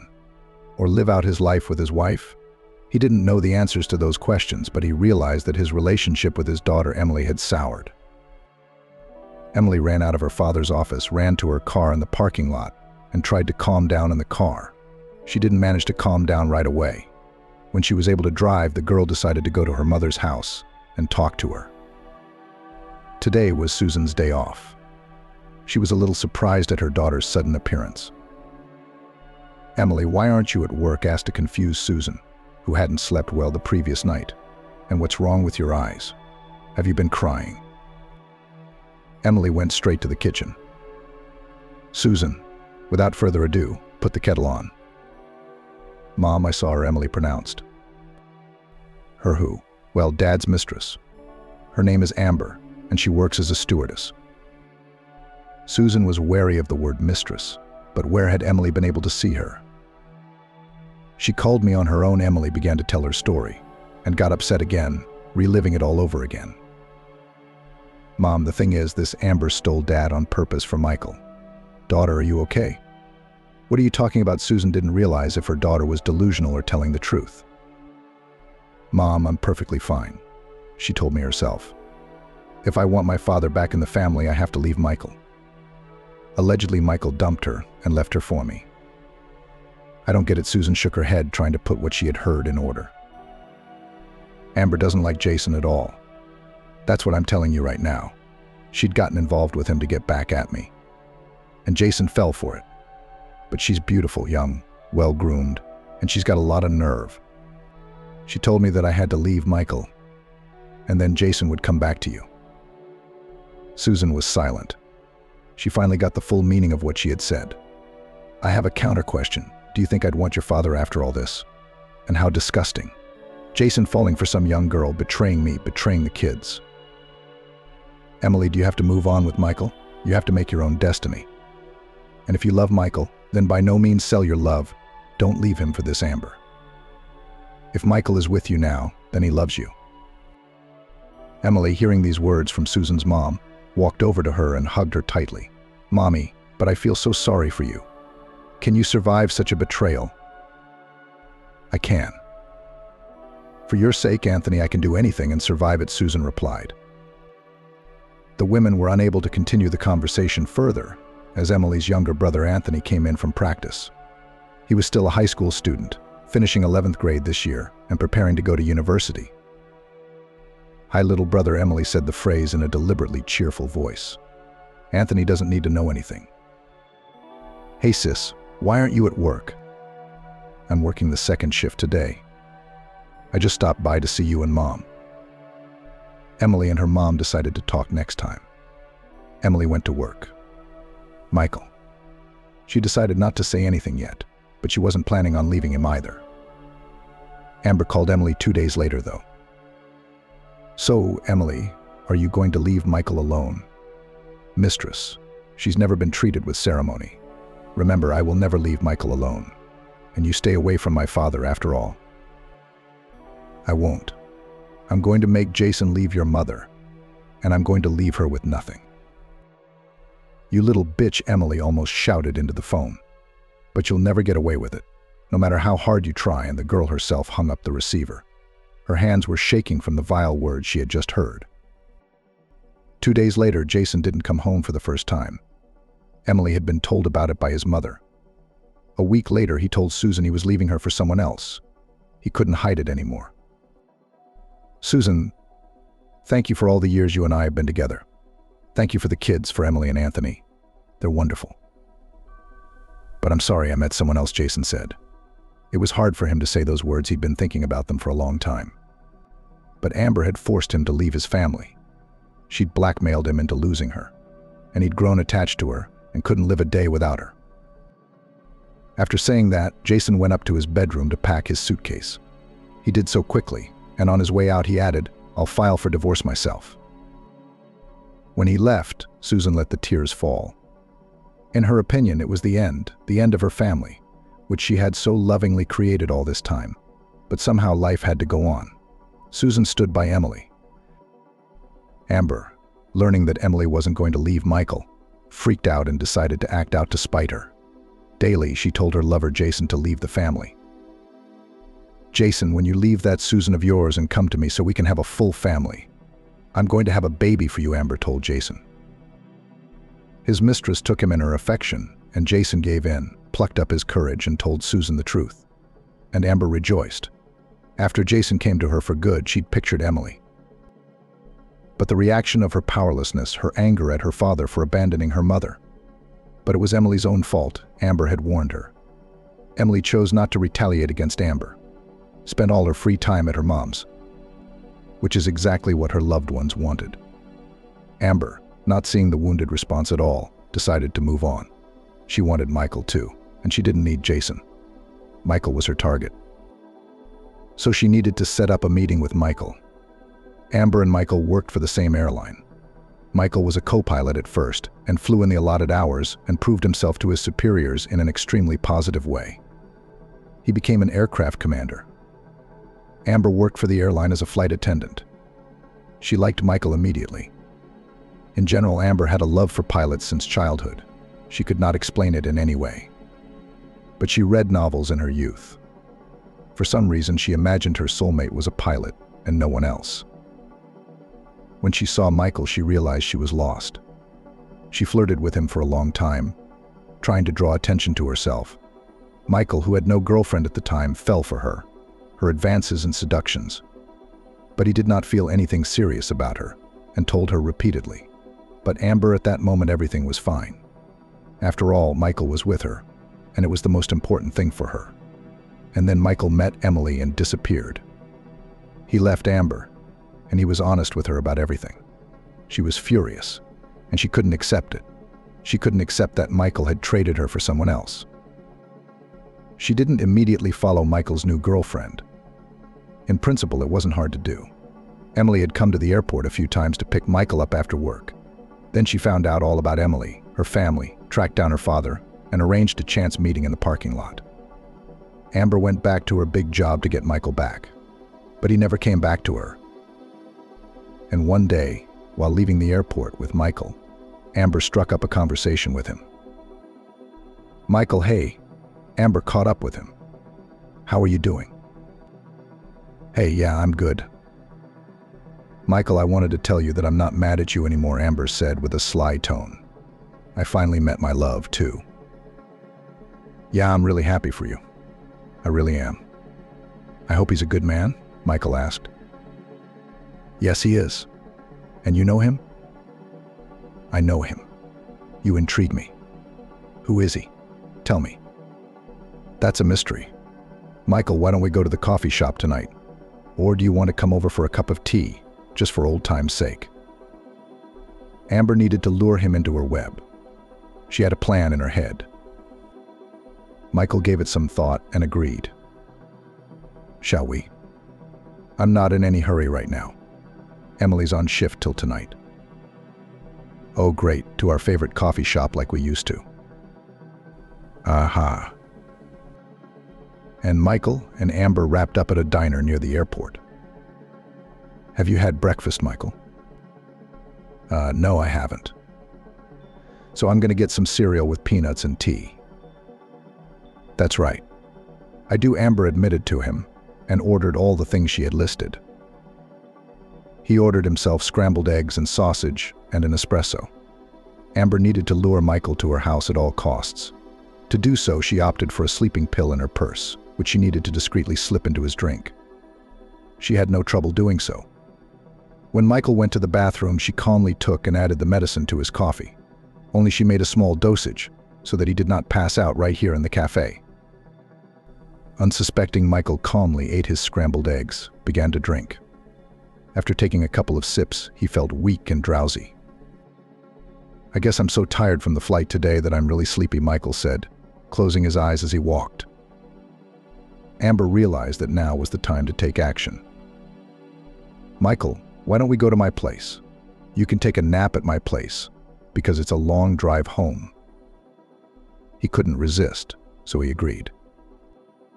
Happy, Amber took him under her arm and quickly led him to her car. As they drove, Michael fell asleep. She had to work hard to wake him up when they arrived and could barely get him up to her. When she got Michael into her apartment, Amber took him into the bedroom, took off his shirt, and covered him with a blanket. Then she undressed herself and lay down next to him. Amber did all of this so that she could take pictures of them lying in bed together and doing well. Those pictures were safely taken. There was no Photoshop needed. Everything looked so realistic that even a simpleton would believe it. After that, Amber got out of bed, changed into her house clothes, and lay down on the couch. Jason was on a business trip. There was no need to fear that he would suddenly come home. Michael woke up 4 hours later. He couldn't realize anything at first. "Where am I?" he whirled his head around, trying to figure it out. "Honey, I've got you," Amber said affectionately as she ran in at the sound of his voice. "You and I had such a good time." Michael couldn't understand a thing. "What time?" My head hurt like I'd been drinking nonstop for a week. I thought we were at a coffee shop. How did I get here? "You invited me to your place. So I went. I love you." Amber hugged him. Michael pulled her arms off his shoulders. "Don't, Amber. I don't believe there could be anything between us." "You don't believe it, but look." The girl showed him the pictures she had taken. "You set this whole thing up on purpose. You lured me to the cafe to slip me something." Michael couldn't believe the veracity of the pictures Amber was showing him. "Michael, it was your initiative, and I just went along with it," Amber replied. "Don't you ever send those pictures." "Ashley, do you understand me?" "Do you? Are you threatening me?" "No, not yet. I'm just warning you." Michael barely got out of bed and walked out of the apartment. Amber was rubbing her hands together because she'd done it. Michael went first to the airport to pick up his car, because he'd left work in a hired car. Then he was in a hurry to get back before Ashley got home from work. He broke all the rules, but he made it to the apartment where they'd been living together for months. He got there a half hour before she got back, changed quickly, and showered. All those half hours he wondered if he had something with Amber or if she'd cheated on him. Hi, Ashley greeted cheerfully when he got home from work. Hi, Ashley. Michael came out to greet her, gave her a kiss and a hug. I missed you so much. I missed you too. How's your mom? Michael suddenly asked her. Not good, Ashley said sadly. She can't get over it, and I don't know what to do. Ash, it's going to take time. Unfortunately, nothing else will help. I'm sure Susan will come through this ordeal with flying colors. We just have to wait a little longer. I certainly hope so, Ashley replied. She's spending a lot of time with Anthony. He's finishing 11th grade and getting ready for college. Her father hasn't called or written since he met Amber, and it's like he's lost his mind. As they say, a gray hair in his beard, a black eye in his rib. What are your plans for tonight, my love? Ashley asked playfully. I just want to lie in front of the TV with my favorite girl, Michael replied. I don't mind. Michael and Ashley spent the day together as they had planned. One day, Ashley went to her father's office to pick up his papers. Her mother had asked her to do so. Susan didn't want to see her husband again, so she asked her to go to Ashley's father's office. Ashley stopped by after work and he wasn't there alone. Emily was sitting in her father's office. This meeting hadn't gone too badly, even though it had been unpleasant. What can you do? Dad, Mom asked me to pick up my papers. Emily started the conversation. Give them to me and I'll go. They're in the locker room now in my briefcase. Jason went to the locker room, and Emily was alone with Amber in the office. She restrained herself from saying anything hurtful to Amber, but she wasn't holding back. How did you like Michael in bed? Amber asked ironically. What's it to you? Emily snapped at him. Or does my father not suit you at all? No, I'm fine with him, but I like Michael better. Stop it, Amber. Emily yelled at her. By the way, Michael and I had a lot of fun recently, she said, as if she didn't mean it. A couple days ago, Michael came over for a couple hours. Didn't he tell you that? Oh, that's too bad. I thought you two had a very trusting relationship. I don't believe you, Emily replied sharply. And I have proof. Amber pulled out her phone to show Emily the pictures from earlier. Well, I think we look great in bed together. Don't you think? Emily flipped through the pictures, unable to take her eyes off them. While she was looking at them, her father came back with the papers. Here you go, he said. Emily took the documents with trembling hands and left the office without saying anything. What's wrong with her? Dad asked Amber. I don't know, she said. I don't really care about your daughter, to be honest. Emily walked on, tears dripping from her eyes. She couldn't believe that her beloved Michael, her sweetheart, was cheating on her. The girl got into her car, let the tears flow, and then drove home. She needed to find out all the things that Michael was hiding from her. When she arrived, Michael was home. Hi, sweetheart, he said. But Emily didn't say anything, just looked up at him with her big, blue, crying eyes. Is something wrong? Something with Mom? Michael asked her. No, Mom's fine. But our relationship is over, Emily replied. What are you talking about? Anne, I don't know what you're talking about. I'm saying you can go back to your Amber. You and I are no longer on the same path. How could you go out with me and get in bed with her? After saying that, Michael realized what he was talking about. Amber showed her the pictures she'd taken when he'd suddenly fallen asleep. I'll explain everything to you right now, he tried to justify himself. I don't want to hear any of your explanations. I've got it all figured out, Emily said harshly, though it hurt her to say such words to the man she loved. Now please take your things and go live at your place. Michael realized that Emily was very upset with him. He himself would have been offended too, so without further ado he gathered the necessary things and left the apartment. Emily was left alone. She cried all evening, sitting on the couch and remembering their relationship with Michael, how it had started, how much romance there had been in the beginning, how she had fallen in love with him as a freshman girl, how she had waited for him from flights. She remembered and cried even harder from the hopelessness that nothing could be taken back. In the evening, her mom came to visit her. Susan's visit was planned. She wanted to pick up the documents Emily had traveled to her father's office to get. Susan saw Emily crying.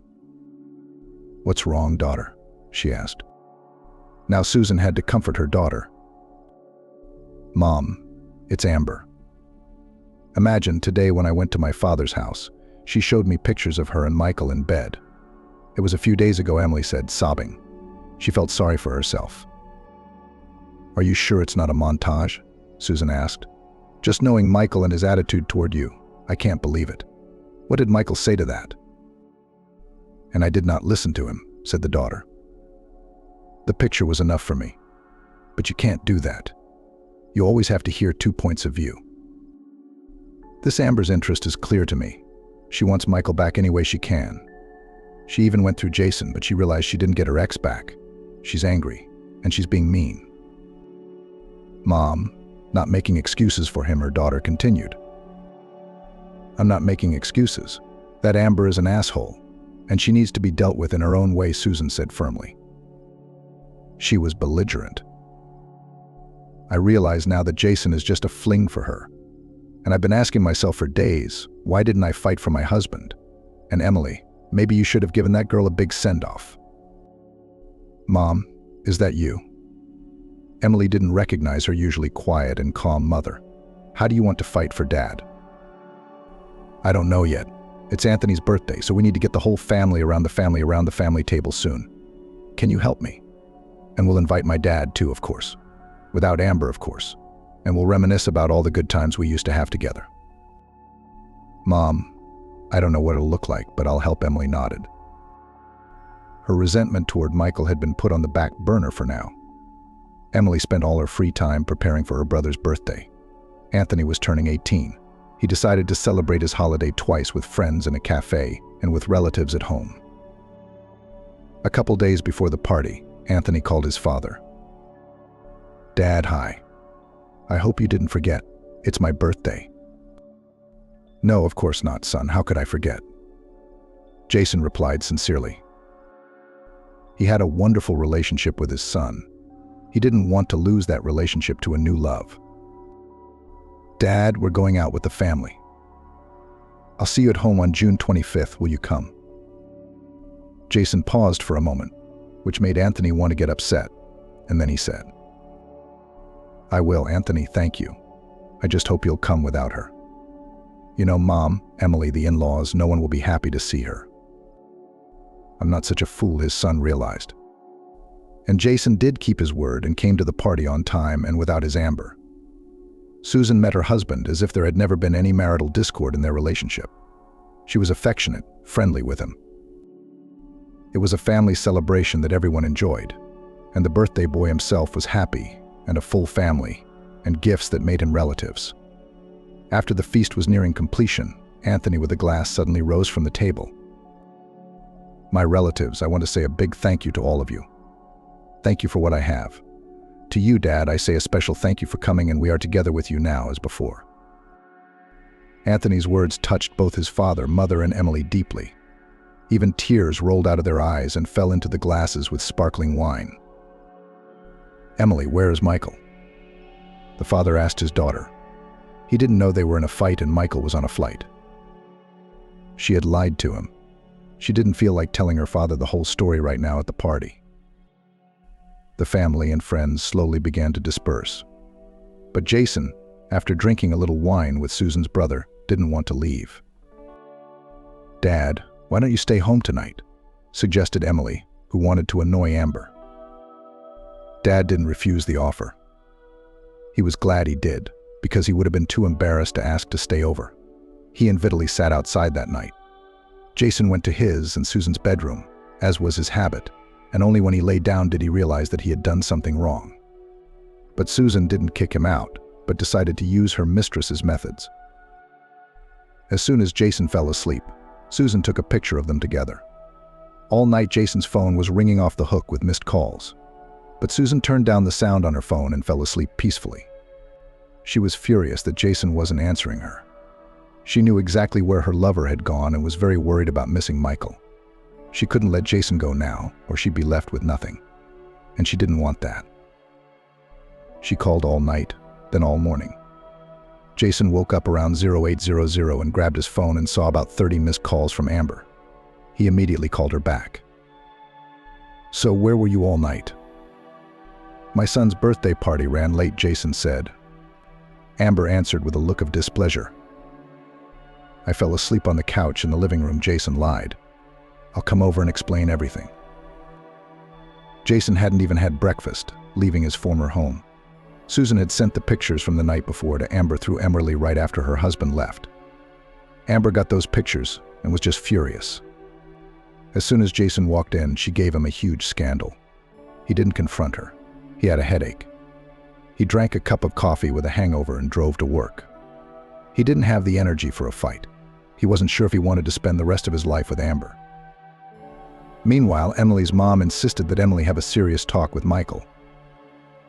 "You're the master of your own destiny," Susan told Emily. "And if you want to live the rest of your life with him, talk to him. Tell him the truth about Amber. Tell him that she is now your father." Michael, on the other hand, is still in the dark about who Jason and the mistress are. We need to untangle this snake pit. And who's going to do it if not you and me? Over breakfast, they began to spend many a night at my parents' house. "Michael calls you," Susan said. "Yes, every day. But I don't answer the phone. I think he betrayed me." "What if Amber set this whole thing up on purpose to break you two up? You have to meet him." Emily thought about her mom's suggestion for a long time.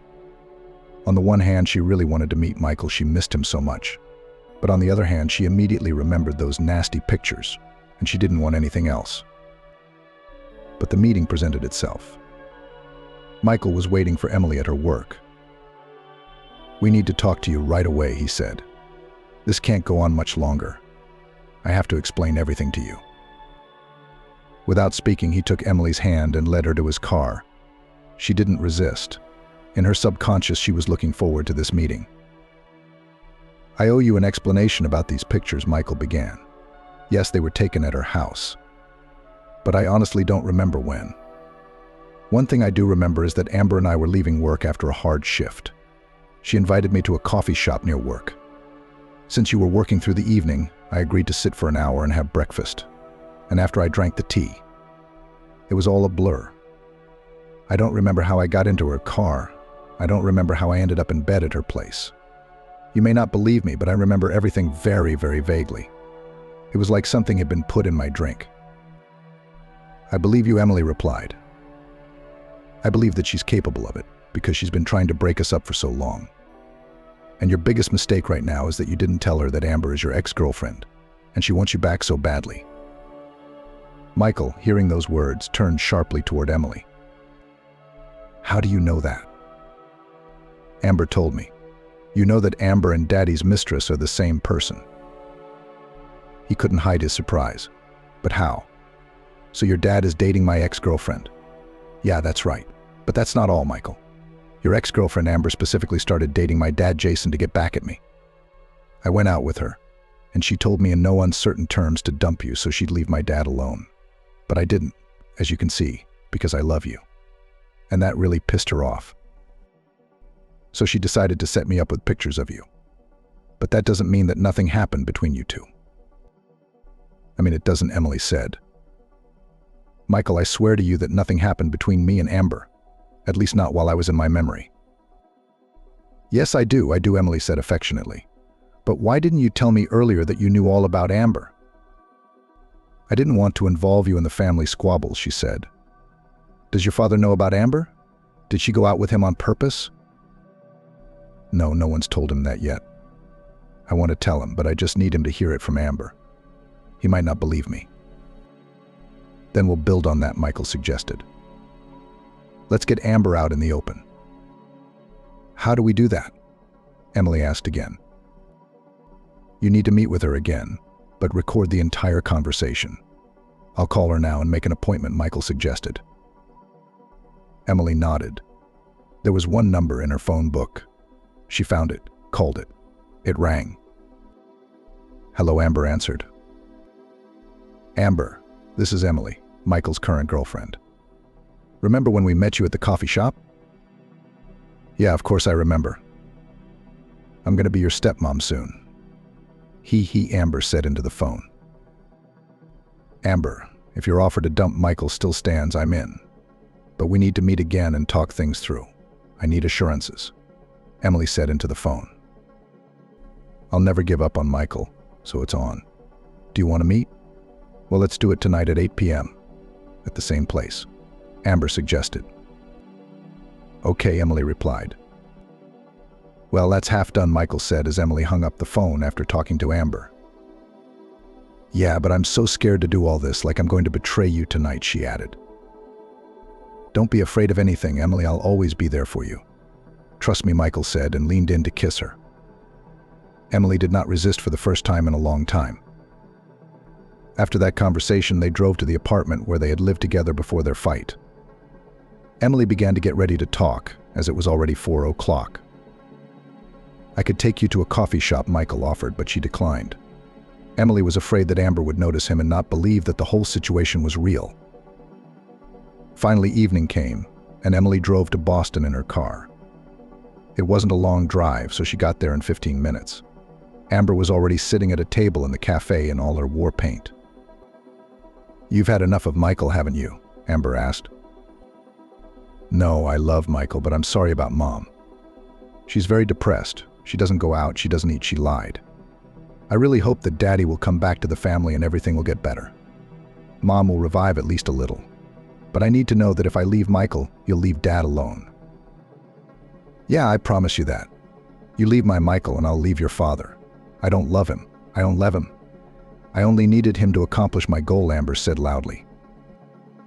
Emily had time to turn on the recorder on her phone and write it all down.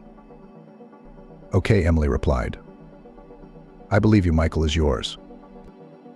With those words, Emily got up from the table without ordering anything. Everything she wanted to get, she had already gotten. She drove home and told Michael everything. Amber believed it. "You have to play your part now," Emily said. She and Michael agreed that he was in the play and would play the role of the jilted and hurt boyfriend. They wanted to get Amber to dump her wounded father. Amber found out about Emily dumping Michael 2 days later. She caught up with him when they got off work together again. "Michael, is it true? Did you and Emily break up?" "Yes, I did," he answered her. "So now I have a chance again?" Amber asked ambiguously. "But everyone always has a chance," he answered ambiguously and walked on. Amber took his answer as a call to action and acted on it. She needed to tell Jason that they were breaking up. But first she needed to make sure Michael was in her good graces. Amber didn't want to be alone. One night, Amber called Michael. And he was at Emily's at the time, but Michael answered the phone. "Hey, why don't you and I get together? I've missed you." He paused for a moment, then agreed. "All right, let's go to a coffee shop near your house." Emily didn't like hearing that, but Michael reassured her. "Emily, honey, but just be patient. As soon as we get Amber out in the open, we'll get you married. We have to get your father out of that stewardess clutches." Michael began packing for his meeting with Amber. Emily let him go with a heavy heart. What kind of girl would send her favorite guy to meet her ex-girlfriend? And a very attractive one at that. Michael arrived at the cafe. Amber arrived about 5 minutes after him, walked up to him and gave him a hug and a kiss on the cheek. "Michael, I missed you so much." "The test was a given," Amber said. "And I missed you a little too," Michael added a little later. "I was told you grieved after me. And not for long. Did you find a new boyfriend quickly?" She faltered, but she had to answer something. "Yeah, it was just a fling. I thought I told you about him. An older man just bored with his boring family life, got attracted to me. I'm bored with him. We have very different interests." "Interested in you, or did you seduce him?" Michael clarified. "Michael, but let's not get into that. I'm way past that stage of my life. I'm going to tell him today that it's over between us, even though he's so attracted to me. But I want you and only you, and I'll talk about it 1,000 times. But I can't promise you anything serious. I've just been dumped, and I'm disappointed in every woman in the world right now. Trust me, I can prove to you that not all women are assholes. There are some decent ones. We'll see about that. First, you need to break up with your current boyfriend. I'll do it tonight, Amber replied. Michael and Amber sat in the cafe for about an hour and a half talking about nothing. Michael was once again convinced that Amber wasn't right for him. She was too empty for him. Amber told Jason some unpleasant news that evening. Jason, we have to break up, she began the conversation. The man had had a busy day today. He hadn't eaten most of the day. He hadn't waited for dinner from Amber either. Amber, what the hell are you talking about? He said. I'm tired as a dog today. I'm hungry, but there's nothing at home. You were home all day yesterday. Why didn't you at least boil some borscht? And now you're telling me you're breaking up with me. Jason, I'm not kidding. I want to break up with you. I mean it, Amber added. What's the reason? The man asked sternly. I don't love you. I don't feel like you're my man. So I'm asking you to get out of my apartment today and tomorrow. Jason, these words really hurt him. Had he, at almost 50, lived to be dumped by a young girl? Didn't I give you enough money? He asked. It's fine, Amber replied. But you're not my man. I'm sorry, I don't want to get into this anymore. I'm tired. Amber left the bedroom where the conversation was taking place. Jason immediately packed his suitcase and left the apartment. He had nowhere to go back to. He wasn't going straight to Susan's house. So he drove back to the hotel, frustrated and angry not so much at Amber as at himself for being such a fool. He'd thought she was the girl he was going to spend the rest of his life with. How had he been wrong? Naive. As soon as Jason left, Amber silently called Michael. Michael, I want you to know that I broke up with my Jason. He just moved out of my apartment. You can come over. Amber was pleased. She couldn't believe that her plan had finally worked and that she and Michael would be reunited very soon. But how wrong she was. Michael told Amber that he couldn't come to her place today because his mom was sick and he needed to be there for her. Amber believed him, saying she was expecting him any time. And Michael, of course, was at Emily's the whole time. He's the one who told her what Amber said about breaking up with her dad. I wonder where he went now. Probably to a hotel, because he has nowhere else to go, Emily said. Emily, listen, what if I called my dad and asked him to come over to my mom's house and tell him that we wanted to have dinner at my mom's house? What do you think? Michael suggested. That's not a bad idea. Call him. Michael agreed, and Emily immediately dialed her father. Dad, hey, what are you doing right now? Do you have time right now? Why don't you come over to Mom's? We're planning on going over there too. We're going to sit around and drink tea from the samovar. Emily, would it be okay for me to go to her house uninvited? I was mean to her, leaving her, Jason said. Dad, but Anthony and I are calling you, and I think she'll understand that we wanted to talk to Dad. All right, I'll be there in an hour, Jason replied. He had nothing to do at the hotel, so he agreed to spend time with the kids. Emily had time to tell her mother, and she and Michael went to Susan's house. Jason didn't lie, he came. It was awkward for him, but he managed with his agility, and they all sat down to drink tea from the samovar and play bingo. And after a while, Emily called Daddy to talk to her. Dad, I've got a rather complicated conversation to have with you about your Amber. I broke up with her today. She kicked me out of her apartment, said she didn't love me, Jason replied. I know how. I didn't turn on the recording on my phone. Yeah, I promise you. You leave my Michael, and I'm leaving your father. I don't love him. I only needed him to accomplish my goal, Amber said on the recording. Dad, Amber didn't love you at all. She only seduced you to get Michael away from me. She dated him before, but Michael dumped her when he met me. And I just found out all of this recently. You fell for her and hurt your mom, Emily said. Jason didn't say anything, but he didn't have much to say. In his defense, Michael had faked our breakup and told her that he was ready to go out with her again. She dumped you that same day, Dad. She's nothing." Emily finished and left the room. Jason remained standing alone in the room in silence. The next day evening, Emily walked Michael to work outside the airport. They met up with Amber. Emily purposely hugged Michael, kissing him. He reciprocated by kissing her too. Amber walked by them just then, and Emily had time to say, "You're too excited, sweetheart. You'll never see my Michael. He's mine and mine alone. You're a liar, Michael."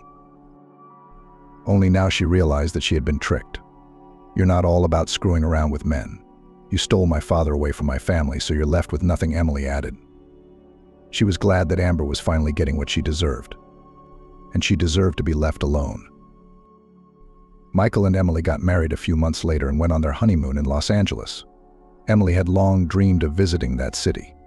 After the honeymoon, they sold their 2 apartments and bought a large 2-story house. And a year later, they had a son who was named James. Emily was on maternity leave, and Michael continued to work as an airplane captain. Susan, mother-in-law, not immediately, but accepted her daughter-in-law into her family because she had no choice. Emily healed Susan's knee, for which she was also very grateful. It took Susan a while, but she forgave Jason, who had apologized to her 1,000 times and asked for permission to return to their family nest. Susan accepted him back and tried not to remember everything that had happened between him and his mistress Amber. In fact, Amber's name was avoided in this family. Too much emotion had been stirred up by it so far. Anthony, Emily's younger brother, graduated from high school and entered the Massachusetts Institute of Technology. Amber quit her job at the airline where she and Michael worked together and left town for good. Their mutual acquaintances talked about Amber meeting her love and getting married too. But most importantly, she no longer bothered Emily, Michael, or Jason and Susan with her presence.